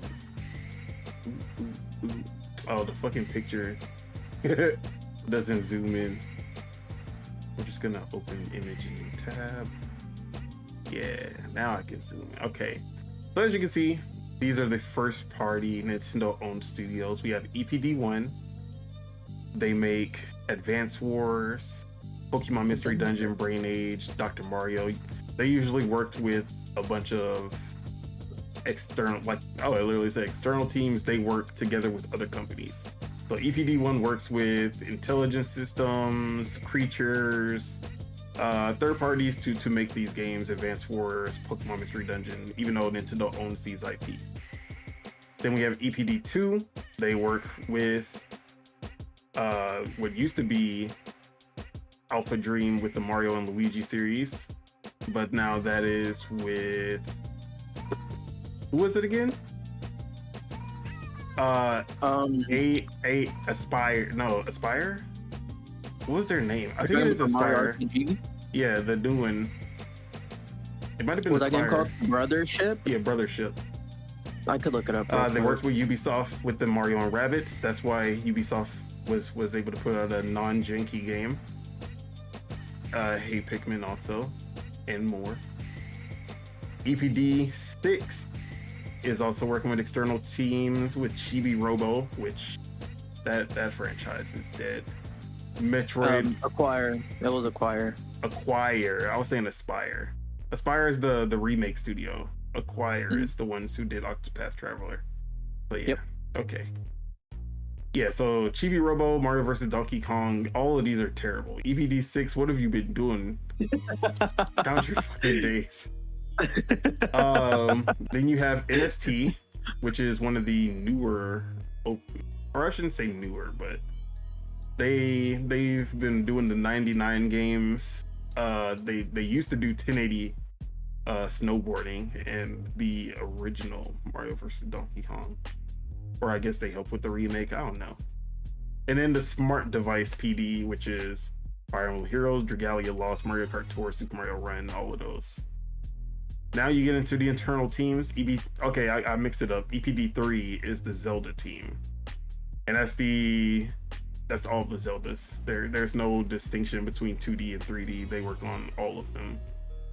EPD 4, those are the experimental games: Ring Fit Adventure, Nintendo Switch Sports, 1-2 Switch, Nintendo Labo, Game Builder Garage. Most likely they're also the ones doing Drag X Drive or the Welcome Tour. They're probably doing both, honestly, but most likely that's them. EPD 5, Splatoon and Animal Crossing. If you didn't know, the Animal Crossing team made Splatoon. Now you do, because bro, they're cooking. They literally like, if you would have told me in 2014, hey, the Animal Crossing team is making a 4v4 squad-based shooter, I would have laughed in your face and told you that you were sipping some yak, the hardest yak, and smoking a black, because ain't no way. But here we are. EPD 7, Rhythm Heaven, Metroid, Tomodachi Life Me Tomo. That's my people. That's Tomodachi Life from Metroid. Yeah, that's your hot. Yeah. They most likely also did the what is that other Mii game? Miitopia. So yeah. EPD 8 is the 3D Mario team. It just says Super Mario, but EPD 8 is the 3D Mario team. There is a distinction between them. Then there's EPD 9, Mario Kart, Nintendogs, and ARMS. So if you didn't know, the Mario Kart team made ARMS. Yes, that is why, or I should say that's why we didn't see a new Mario Kart. But it's not like they did nothing the entire Switch generation. They were working on ARMS and 64 new tracks for the Mario Kart 8 Deluxe. But after Mario Kart World, I need them to get on that Nintendogs ASAP. I've been waiting on that. EPD 10, Big Brain Academy, Pikmin, and the 2D Super Mario Brothers games. It's also including Super Mario Maker, which I'm pretty sure we're gonna see Super Mario Maker return, especially with those mouse controls. Godsend. Ooh, yes, sir. And these are the previously third-party studios that now work for or that are under Nintendo's internal teams. Monolith Soft, who does the Xenoblade Chronicles games, but will be starting on their new IP this generation. Okay. Hopefully. That's a prediction? Yeah, that's a prediction. Bro, they announced their new IP in 2017. I think. Oh, really? What was it called? No name. They just said we're starting a new fantasy RPG, action RPG. Actually, it's gonna be an action game, and they had a key art for it, and it looked cool as hell. I gotta look at this. No way. You're making me. That was in 2017, right before Xenoblade Chronicle, or right after Xenoblade. No, it had to be before, because Xenoblade came out in December. And we were like, oh, soft new IP concept art. We were like, oh, we're gonna get this right after Xenoblade Chronicles 2. Nope, they went on to making Torna, Xenoblade Chronicles 3, Xenoblade Chronicles Definitive Edition. But now that effectively the Xenoblade Chronicles story is completely wrapped after Future Redeemed. Okay. I think that they wanted to finish that saga before going on to a new IP, and I think that's what we're gonna see now. The new IP, now that is all wrapped up. Mm-hmm. So look forward to and whatever they work on, it's gonna be, bro. That shit's gonna look crazy on this Switch 2 hardware. I can't wait. I just got excited. I got a little wet. I ain't gonna lie. Do you? That's hella funny. No, but did you see? Do you remember the concept art? Yeah, it was very watercolor, very lightly shaded, with a character just standing there with a sword, like a red scarf or something. Mm-hmm. Okay, so yeah, then it's like a character in like a red clothing, like overlooking like a little city Monolith. On like an island. Yeah. Oh yeah, I literally was looking this up the other day. This looks sick. I have the picture. You want me to send it to you? I already have it. Oh, for Shelly. Just gonna this. Yeah. So yeah, that is. I just want to open it. I want to go to a tab. Damn it, not the link. I just want the picture. Open, image, a new tab. Yeah, so there it is. Y'all can barely see it, but it's okay. So yeah, whatever. I just like the fact that we're gonna get the first action game from Monolith in forever.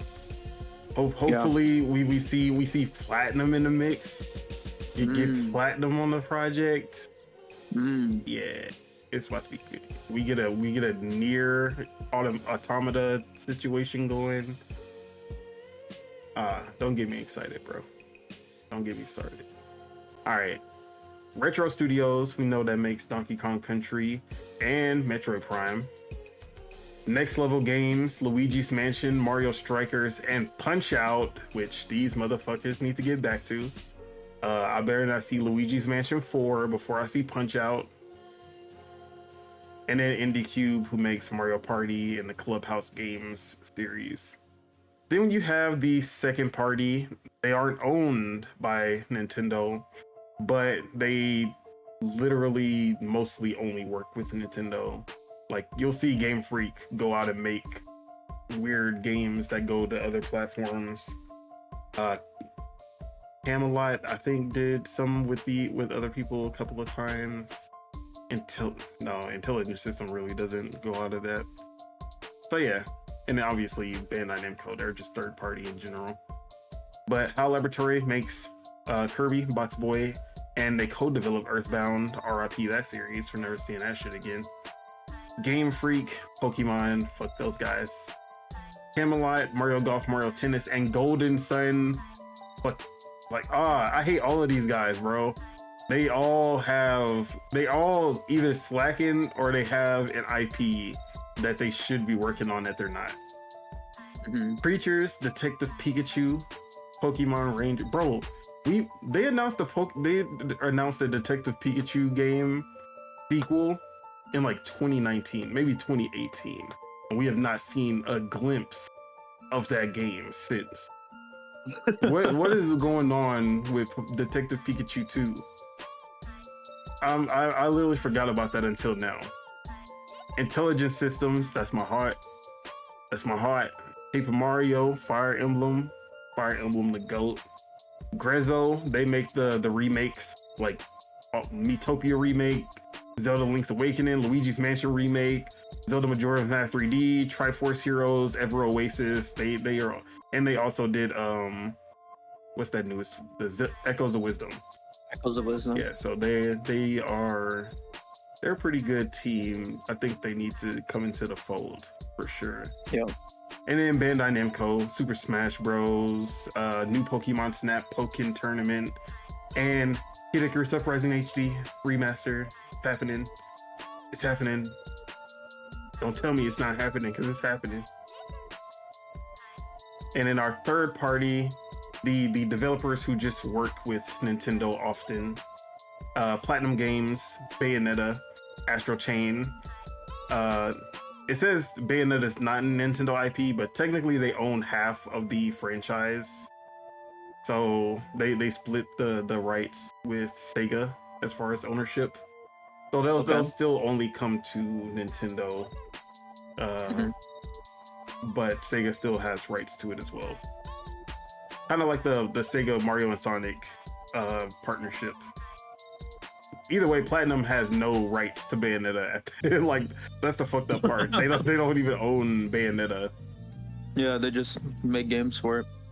Astral Chain, can't wait. Yeah, I hope we get a sequel. And if not a sequel, we get a patch. That's about to go crazy either way. Mercury System, they made Metroid Dread and Samus Return, so they've been doing the 2D Metroid games. They just need to get that soundtrack up, and they will be just like they'll be perfect, bro. Yeah.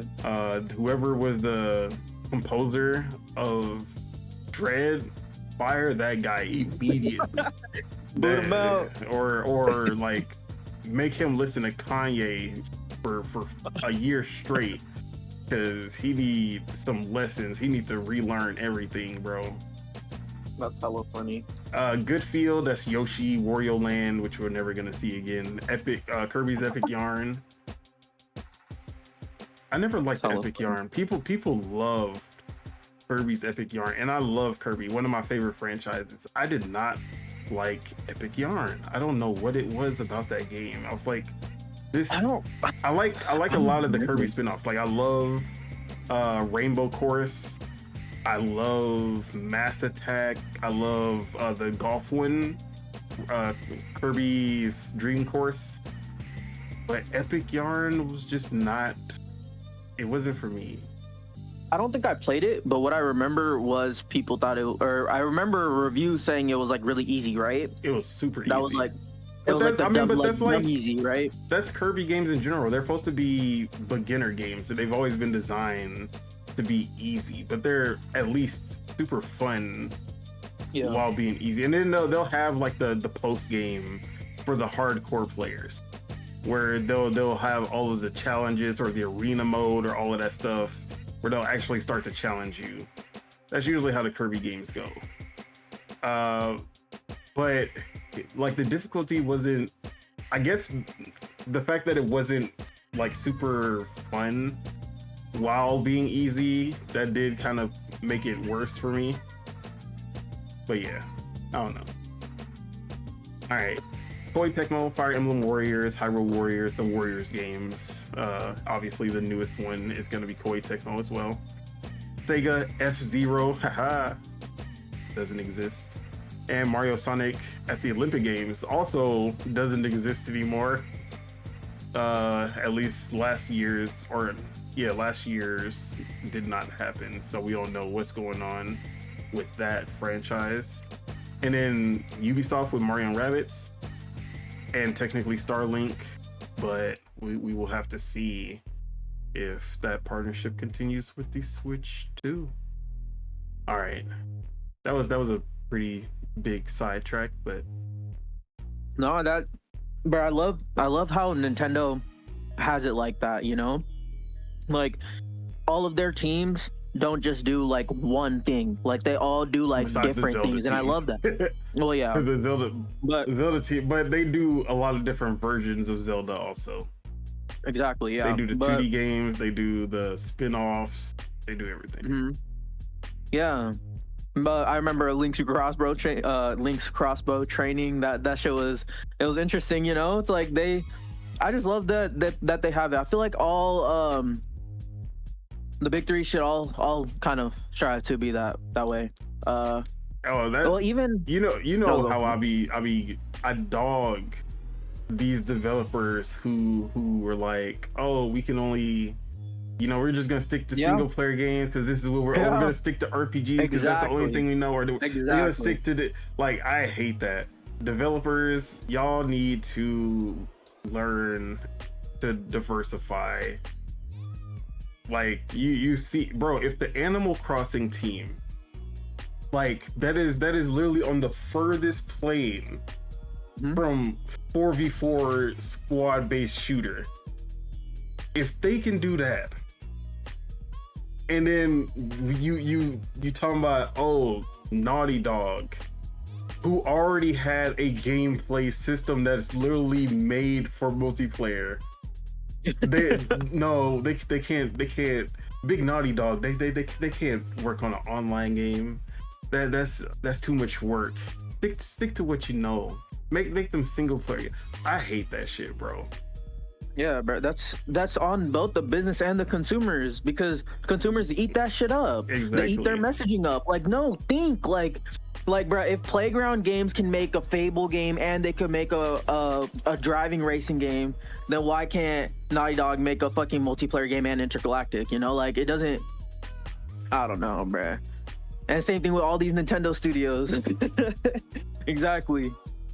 That's crazy. Did I talk about? I know I started talking about Switch 2 editions and the physical. Yeah. But did I finish talking about it? I don't think so. No, I did. I remember. They're all on the cartridge. The pack. Everything. Did you say what color the cartridge was? I said red, but I don't. There's no proof of that yet. We just know that it's all on one cartridge. Talk about the GameCube. All right, the one that I wanted to bring up because Doug Bowser, just the like, villain. What's wrong with this dude, bruh? The bad guy.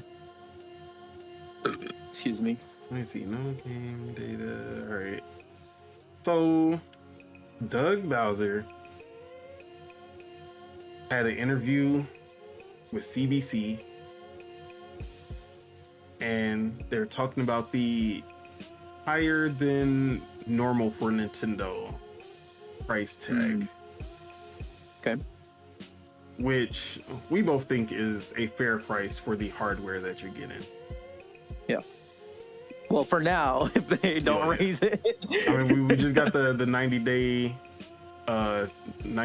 pause on the tariff, so hopefully that's gonna save us. So yeah. But when asked about the price tag of the Switch, he did the biggest no-no in like everyone. If you're in gaming, you should always, like, if I was a part of this industry as a CEO or any kind of spokesperson for a company,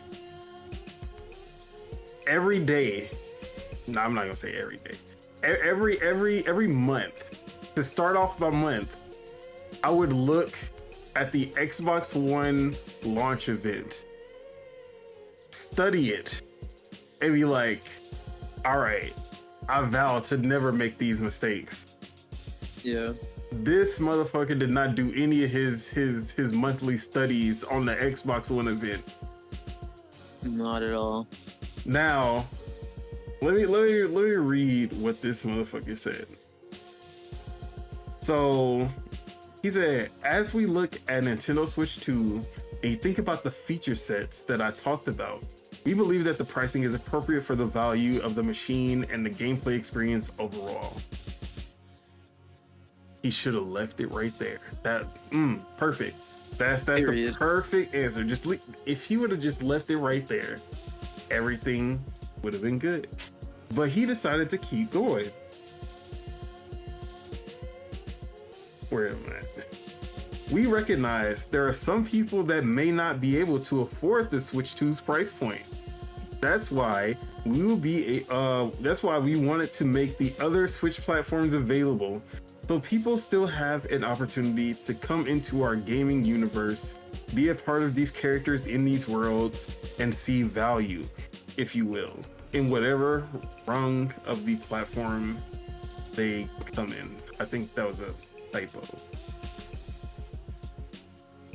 This motherfucker said, can't afford the Switch 2? We have Switch 1. Ultimate Dawn Matrix energy. Now, obviously, this is not as egregious, in your face, and just plain disrespectful as Dawn Matrix. And in the context, like, it's not it's not super bad. It's not like he's literally just like, yeah, you can't afford it. Oh well, get the Switch One. In the context, because there's a lot of articles, especially these fucking clickbait ass journalists. They shorten it, and all you see is Doug Bowser said, "We know people can't afford the Switch 2 price points. ... But the Switch 1 platforms are still available." Like they literally cut out all of the context. And that's another, like, the journalists are joining in because they know these negative, they're literally looking for every miscommunication, like misrepresented. They're looking for every opportunity to make a clickbait article and that's like, this is literally what Xbox has been going through for their whole life. And but as long as it's not PlayStation, yes, I'm going to do this. As long as it's not PlayStation, everyone will always jump on the train of negativity. You know when the negativity was needed and the entire industry made sure that they did not feed the negativity? Concord.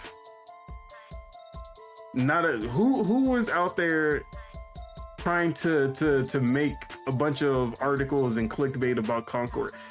It was very few of them. Very few. Like, I don't like Paul Tassi, but shout out to Paul Tassi, he was on it. I made a Concord article. Oh yeah, we already know it wasn't even a clickbait. Yeah, it was literally just informational. So like, but you don't see when PlayStation makes a big flub, is damage control, is silence. Nintendo and Xbox make the smallest mistake or an equal mistake to PlayStation, and the whole industry makes sure to kick them while they're down. Yep. And that's because PlayStation has a very big cut in a lot of games media and their owners, but we don't talk about that. We don't talk about that, bro. My like early footage of Assassin's Creed is so bad. I'm just getting my ass whooped. Weren't you like falling asleep during it or some shit? Not in this gameplay, but yeah, I was getting worked. So yeah, but this is that shit, bro. Like, games journalism is such a fucking joke. And shout out to Lords of Gaming. Y'all need to or I just wish we need more writers, or we don't put out enough content, honestly. I feel like we need to be way bigger, but that's just me. Lords of Gaming though, that's better than a lot of these fucking sites, bro, who just jump on the bandwagon and try to get quick clicks to draw revenue, ad revenue and shit. But yeah, man, it's crazy that the crazy part is that they have the real information. Like, these journalists, they'll literally bury the real information into the story. No one's gonna read that shit, but then make the most clickbait headline possible to get people in. Like, they're gonna click, they're gonna skim, but they're either gonna just see the headline and be like, oh yeah, this is it, this is what happened. Like the whole because VGC, I think, was the first one to break the GameCube controller thing, and in the article they put, oh, all of the other NSO controllers have the same disclaimer, but they can all be played on other Switch games. They buried that in the article, but the title literally just says Nintendo Switch GameCube will not be able to play, or will only be able to play Nintendo's GameCube games. Like, that's that bullshit that I be talking about. Mm-hmm. So Like, it is what it is, I guess, because I feel like, unlike Xbox, who, like, the media kicks them and puts them down, but there's not enough players to, or like the sentiment around Xbox with players in general and their games and everything is just not enough to, like, they can't back it up. Like, once they're kicked down, they don't have enough in them to like shut gamers up afterward.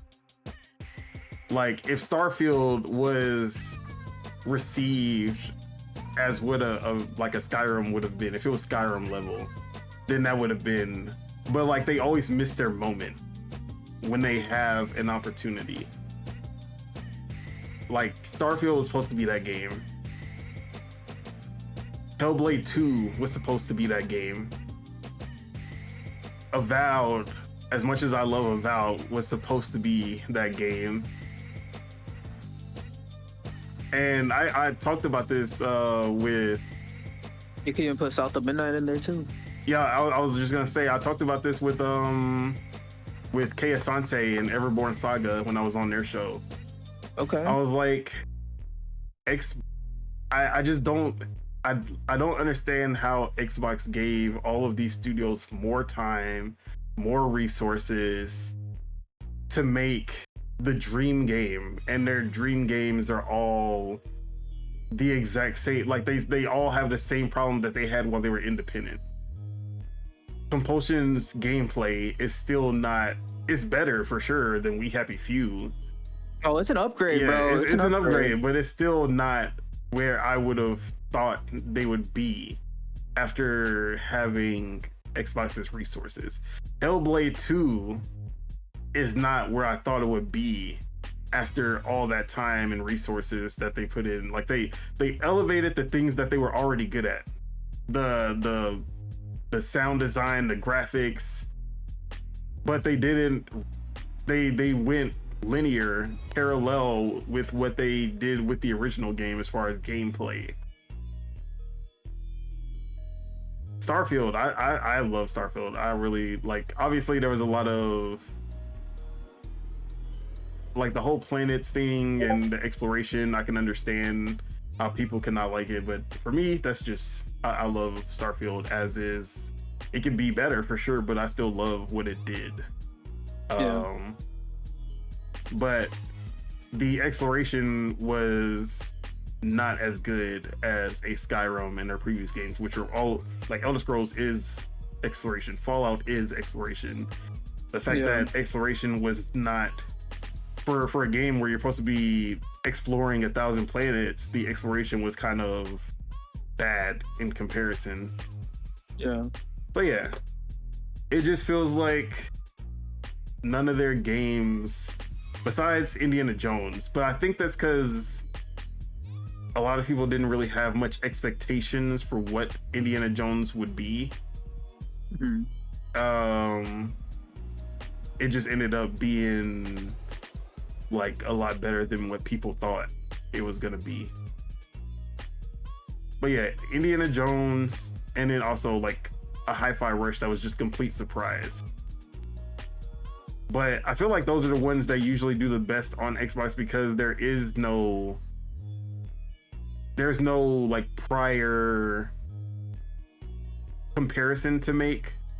Yeah. You know? No, I agree. But especially for like a game like Avowed. Yeah. Where it's like, oh, look at the teaser. It's like, bruh, that was like 6 years ago. Yeah. So, I don't know. How did I get to this topic? That's the real question.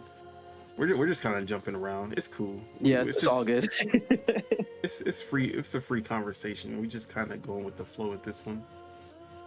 It's all good. But yeah, Nintendo is getting Xbox levels of just FUD being thrown at them and just trying to keep that negativity alive and getting clicks and a lot of Twitter likes off of this. But the difference between Xbox and Nintendo is that once those games get into people's hands, all of that's gonna get thrown out the window. Because all of the bad things about the system, like besides the $80 price tag on Mario Kart, and the fact that you have to pay for the upgrades, there, like, all of the other complaints about the system are just lies. Oh, also, let's talk about Digital Foundry for a second, because these motherfuckers are trying to downplay this system so bad. Bruh, yeah, dude, which is so strange, because they were the ones to be like, oh yeah, they'll run at games at PS5 settings, like, bruh. So now, oh my like, God. they're going out here, oh, it's only PS4 level. We literally have gameplay comparisons out there that are showing that it's nowhere near, like, we're there. It's past the PS4 levels, bro. Yeah. Someone okay, What's going on, bro? someone did a side-by-side comparison between Final Fantasy VII Remake on Switch and Final Fantasy VII Remake on PS5. Yeah. And he didn't put which one was which. He just said, hey, which one is the PS5 and which one's the Switch? Yeah. And this guy was like, oh, you try to make the Switch version look better because the one on the left, that's a 1080p image, and this one on the right is a 640p. You thought you were slick trying to make the PS5 one lower resolution. And he was literally like, bro, the PS5 is the 1080p one on the left, not the one on the right. Just to show, like, it's that close. Now, granted, the Final Fantasy VII Remake on Switch is 30 frames. There's no, at least as far as we know right now, there's no 60 FPS option. But we really haven't got it. Like, what we saw running, that's the only thing that we're going off of. That's 30 frames per second. Okay. But still, 30 frames per second, but it looks like a PS5. It's still crazy. So if we were to get a 60 FPS version, it'll probably be PS4 levels as far as that goes. But the PS4 didn't have a 60 FPS option. PS4 Pro did. Yeah. So it would probably be closer. No, it didn't. Oh, it didn't either? The Pro, no. Yeah, the PS4 Pro doesn't. Oh, no. I actually had it on PS4 Pro. I'm tripping. It didn't, yeah. Yeah, I had it on PS4 Pro. That shit was 30. And even if it did, it probably would have got like 40 at most. Yeah, because it was in like Final Fantasy 15. Exactly. That shit was 45. Exactly. So yeah. But then we have Street Fighter 6, literally with sharper textures and higher resolution than the Series S.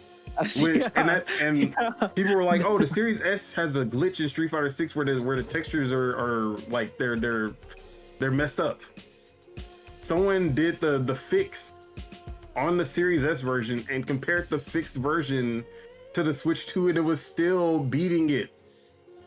So that's not the excuse either. Like, so there's something in the water. Like, I don't know what Nintendo probably did some shady shit. Cut them all off. Yeah, Nintendo was like, yeah, we'll fuck all y'all. Exactly. They probably this is probably what happened. Because you remember Nintendo was sending out the events for the Switch 2 event. Like they were, and then these journalists, you know, they're entitled as fuck. And if they don't get their media access and all that shit, they weren't given media access. Like Jeff Keighley couldn't even get in. Yeah. Like Jeff Keighley got denied a code. So they were not playing favorites with none of these media dudes. They're probably like, oh, we gonna have to take Nintendo down a notch because they think that they can get by without us. Yeah, like, bro, like that's literally the shit that I'm feeling right now. You're onto something.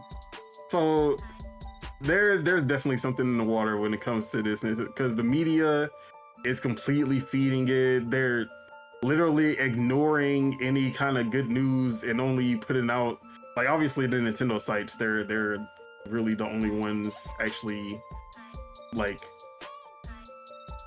posting the real shit, obviously. But then if you go on Twitter and you just correct someone's misinformation, you're automatically a fanboy. They come after you. Like it's just a lot of fucking bullshit right now as far as the Switch 2 is concerned. And that shit is literally like, as soon as that Switch 2 is in people's hands, all of that shit is just gonna get thrown out the window.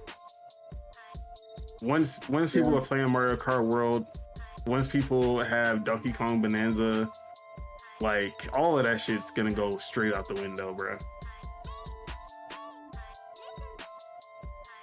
So that is literally Nintendo Switch 2 online discourse in a nutshell. But was there anything else you wanted to talk about? Anything you wanted to add on?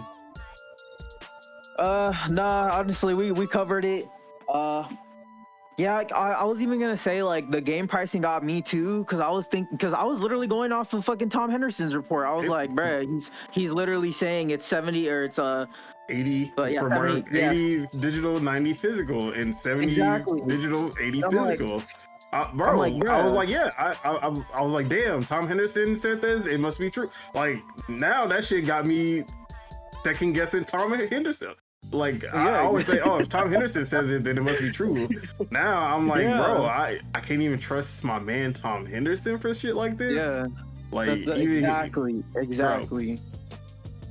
But it's not even like it's like it, because you know I love Neo. We like Neo GameSpark. That's my dude. Like if Neo was to say, hey, there's somebody in Portland that I need you to handle that dude for me, bro.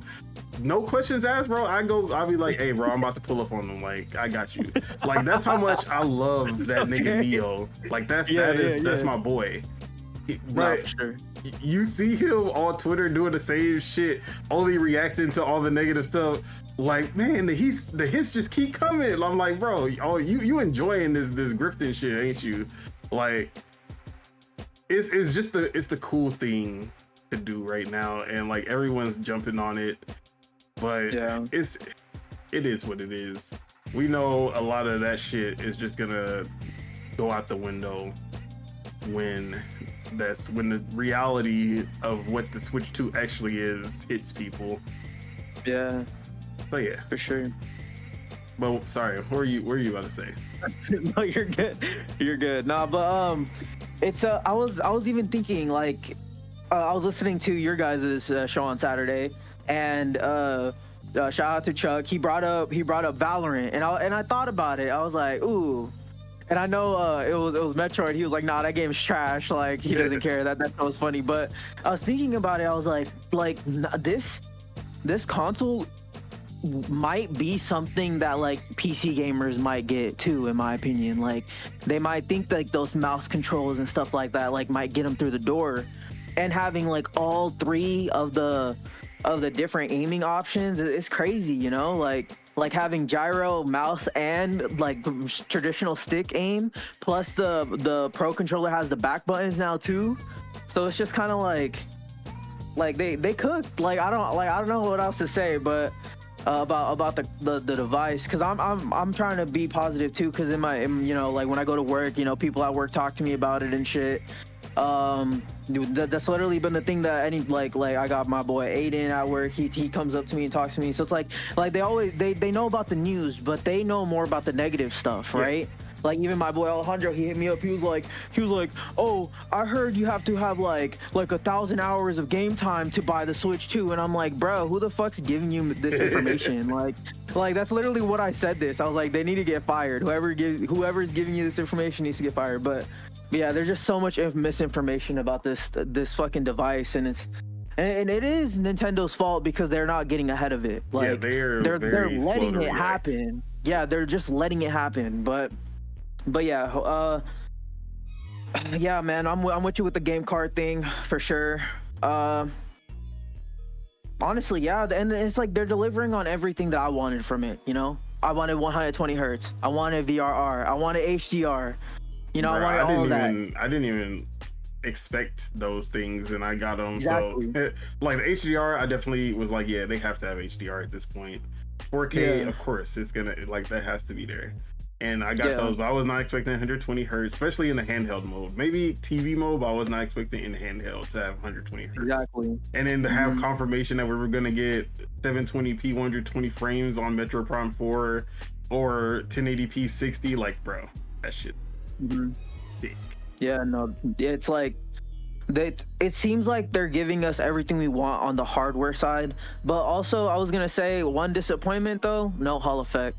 No Hall effect. Oh, okay. That's the thing, bro. I have to add that into my article too, because I completely forgot to talk about. No, you're good. The Joy-Con 2 situation. So there was a lot of miscommunication as far as that goes too, because the VGC first asked them about the Joy-Con and if stick drift would be an issue on this one.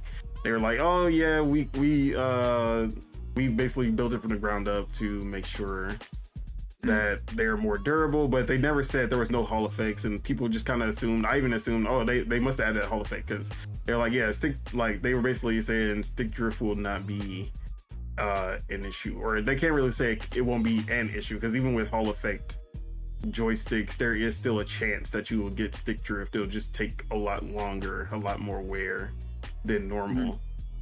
But they didn't confirm that it was, but they were saying like they're a lot more durable, so people just assume, oh, Hall effect most likely.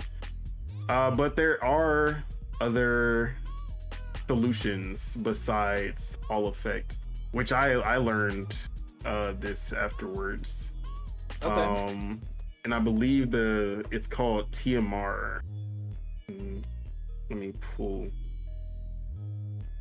Damn it. TMR. TMR joysticks. So these are a lot like the Hall effects that use magnets, but this is an magnetic version of it. Okay. But as far as I know, there's really no way. Either way, I don't think it's gonna have a drift issue as bad as the Switch one. Whether they go with Hall effect or TMR, or because it's not like they had Hall effect, TMR, or any of those joysticks. Like they didn't have any of that on the Wii U or the Wii with their analog control, like the Pro controllers. But those Pro controllers were I never had any drift with those ever. Like I had the same Wii U Pro controller for the entirety of its life cycle. Never had to. The Wii U gamepad never had to worry about those. The classic controllers never had to worry about them. So you can make durable joysticks without Hall effect or TMR. But the TMR are actually supposed to be a little better than Hall effect. Okay.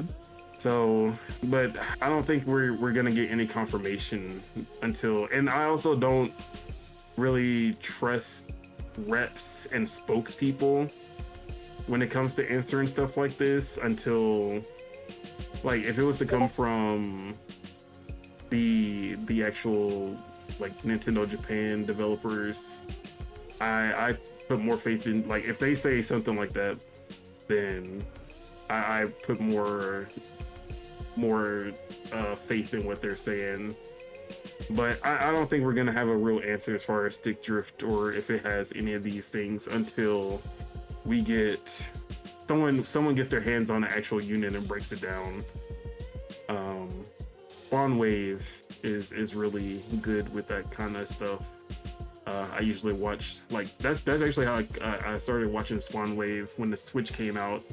He broke down the Switch and then did the little X-ray thing where you can see all the components, and he was able to tell us exactly what kind of chipset, everything that was on the Switch. So shout out to Spawn Wave. If y'all know him, he is an excellent He has an excellent channel, especially when it comes to Nintendo stuff. And the Spawncast is also an awesome podcast. But yeah, I think stick drift, regardless of if it has a Hall effect TMR or whatever, it's not gonna be an issue anymore because I know that like the sales of buying new Joy-Con and stuff is not worth the amount of free Joy-Con replacements that they had to go through because of the lawsuits either.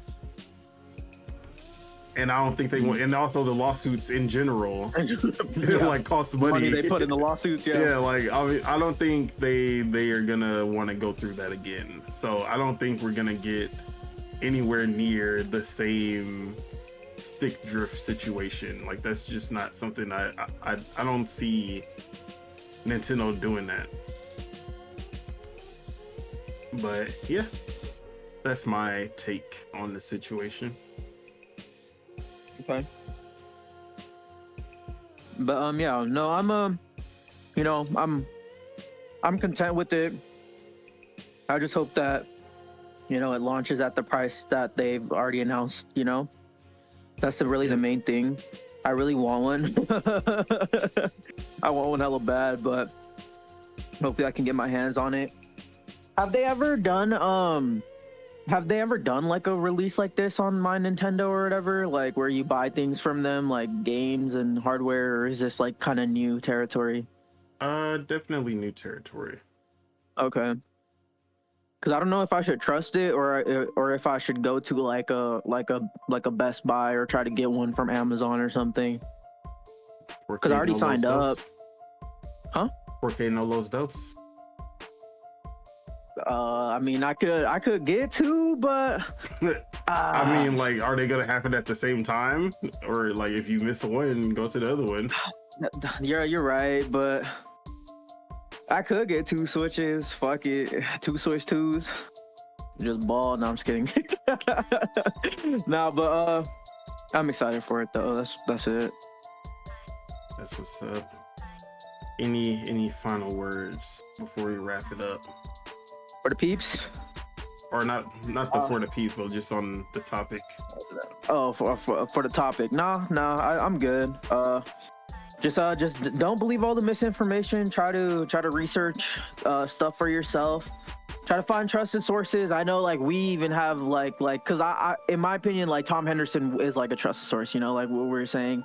People like Jez and stuff, like, they get things wrong, but like try to also do your own research. Try to see through official channels and go to the official websites. Read articles, not headlines, before you start talking, because half the time they be hiding the actual real information in the article and just trying to clickbait with the headline and stir drama. Exactly. But yeah, no. Hopefully Nintendo can announce a date of the pre-order soon. Because it was supposed to be today, right? It was supposed to be April 9th, right? Yeah. It was supposed to be today. Yeah, fuck. Hopefully they can announce something soon, because June 5th is less than 2 months away. So people were saying it might be after the Mario Kart World Direct, April 17th. Okay, so one more week, huh? Yeah. That makes sense to me. Okay. But yeah, if there's nothing else, that is it. That is all we have for you guys today. Thank you all for tuning in, and to all the people leaving comments in the chat. We do appreciate the support. Make sure you guys hit that like, because we love you guys and it helps grow this channel. If you're not subscribed and you enjoyed the show, make sure you guys hit that subscribe button so you can stay updated for when Dual-Wield goes live now. Or I guess not live, but you know what I mean. Now, let's get those outros. Subagels, appreciate the late, showing up for the late start, but you got it done. Had a lot of good conversations. But yeah, where can we find you? What you got going on? Yes, sir. Of course. I love doing the show, man. It's a nice break. It's always nice. Yeah, y'all can find me on Twitch. I posted my first short reel. Literally, I made a TikTok account too, which I'm probably not even gonna fucking use other than the thing. But because on Twitch you can just link all your accounts, and then whatever clips you make on Twitch, you can just post them everywhere. So I've been I'm trying to do that more, just to like just get out there, I guess. I mean, it doesn't matter to me. It's just like, people tell me like, oh, I should do it. So it's like I kind of just like for me, it doesn't matter how big or small I get. Like, of course, I want to grow big, but it's like I want it to occur naturally. But like, people are saying like, oh, since you already do it, you might as well make like more content and post it everywhere. So I'm just trying to like experiment, I guess, is what I'm trying to say. Definitely. But yeah, twitch.tv/Subagels. I've been playing a lot of South of Midnight. Playing honestly whatever. I was playing Mario Kart the other day too, on there. So it's like I play literally anything. Every time I look to my right, I just see my fucking Xenoblade copy just like sitting on my shelf, like unopened, like completely. So it's like I be looking at it almost every day, trying to want to play it, but I'm trying to be patient for Switch 2. But yeah, twitch.tv/Subagels. That's pretty much the main thing, honestly. No doubt. As for myself, Don Otaku, you can find me on Twitter at PastaFeet F3ET, over here fighting for my fucking life with these fucking grifters and deviants. But I'm enjoying correcting all these dumbasses and talking my shit. But also, you can I'm back to maybe one day you'll find me on twitch.tv/DonSolo. It lasted. It was a good run for like 3 weeks. It was a little arc. Yeah. It was a good little arc. But then you can also find me on here, youtube.com, where not only do we do the Dual-Wield Gaming Podcast every Thursday, but also Project Untitled Gaming Podcast every Saturday live, which last week I had like, it wasn't concurrent, but I had a lot of people pulling up. I had like over 100 views after finishing the show. Okay. So yeah, but that was a fun discussion, even though it was like in 5 hours. Hopefully not doing that again on Saturday. But yeah, that was a fun one. Shout out to Lord Metroid. He was on the last episode. But yeah, man, I'm gonna be playing Metroid Dread Prime, and hopefully getting back to playing games on my PC again, or just sticking with my Switch for now. But that's all I got going on. Any final words for the people to get them through the week? For the peeps, sports is going crazy right now. So it's like basketball. I know you don't care about NBA, but just real quick. So it's like, you know how there's seedings, right? And the seedings decide like the playoffs and stuff. Yeah. So between like the 4th seed in the West all the way to the 8th seed, there's no games that separate them. So at one loss can push you down from 4th to 8th, if that makes sense. So it's like literally every single day I've been watching that shit, and it's just crazy seeing like how like literally one loss for a team, because there's 82 games in a season, right? Yes. One loss in those 82 games can move seeding that far, because in the NBA now it's like if you're between 7th through 10th, then you have to play first against each other to get into the playoffs. So only 1 through 6 get in, and then 7 through 10 have to fight to get in. So it's like it's just intense. But yeah, so watch some sports. There's so many facets of life to enjoy. So it's like enjoy them all. Except for sports. But yeah, with that, let's get out of here. Peace out, everybody. Yes, enjoy your week, your weekend, your month here, life, all that. Peace. Peace.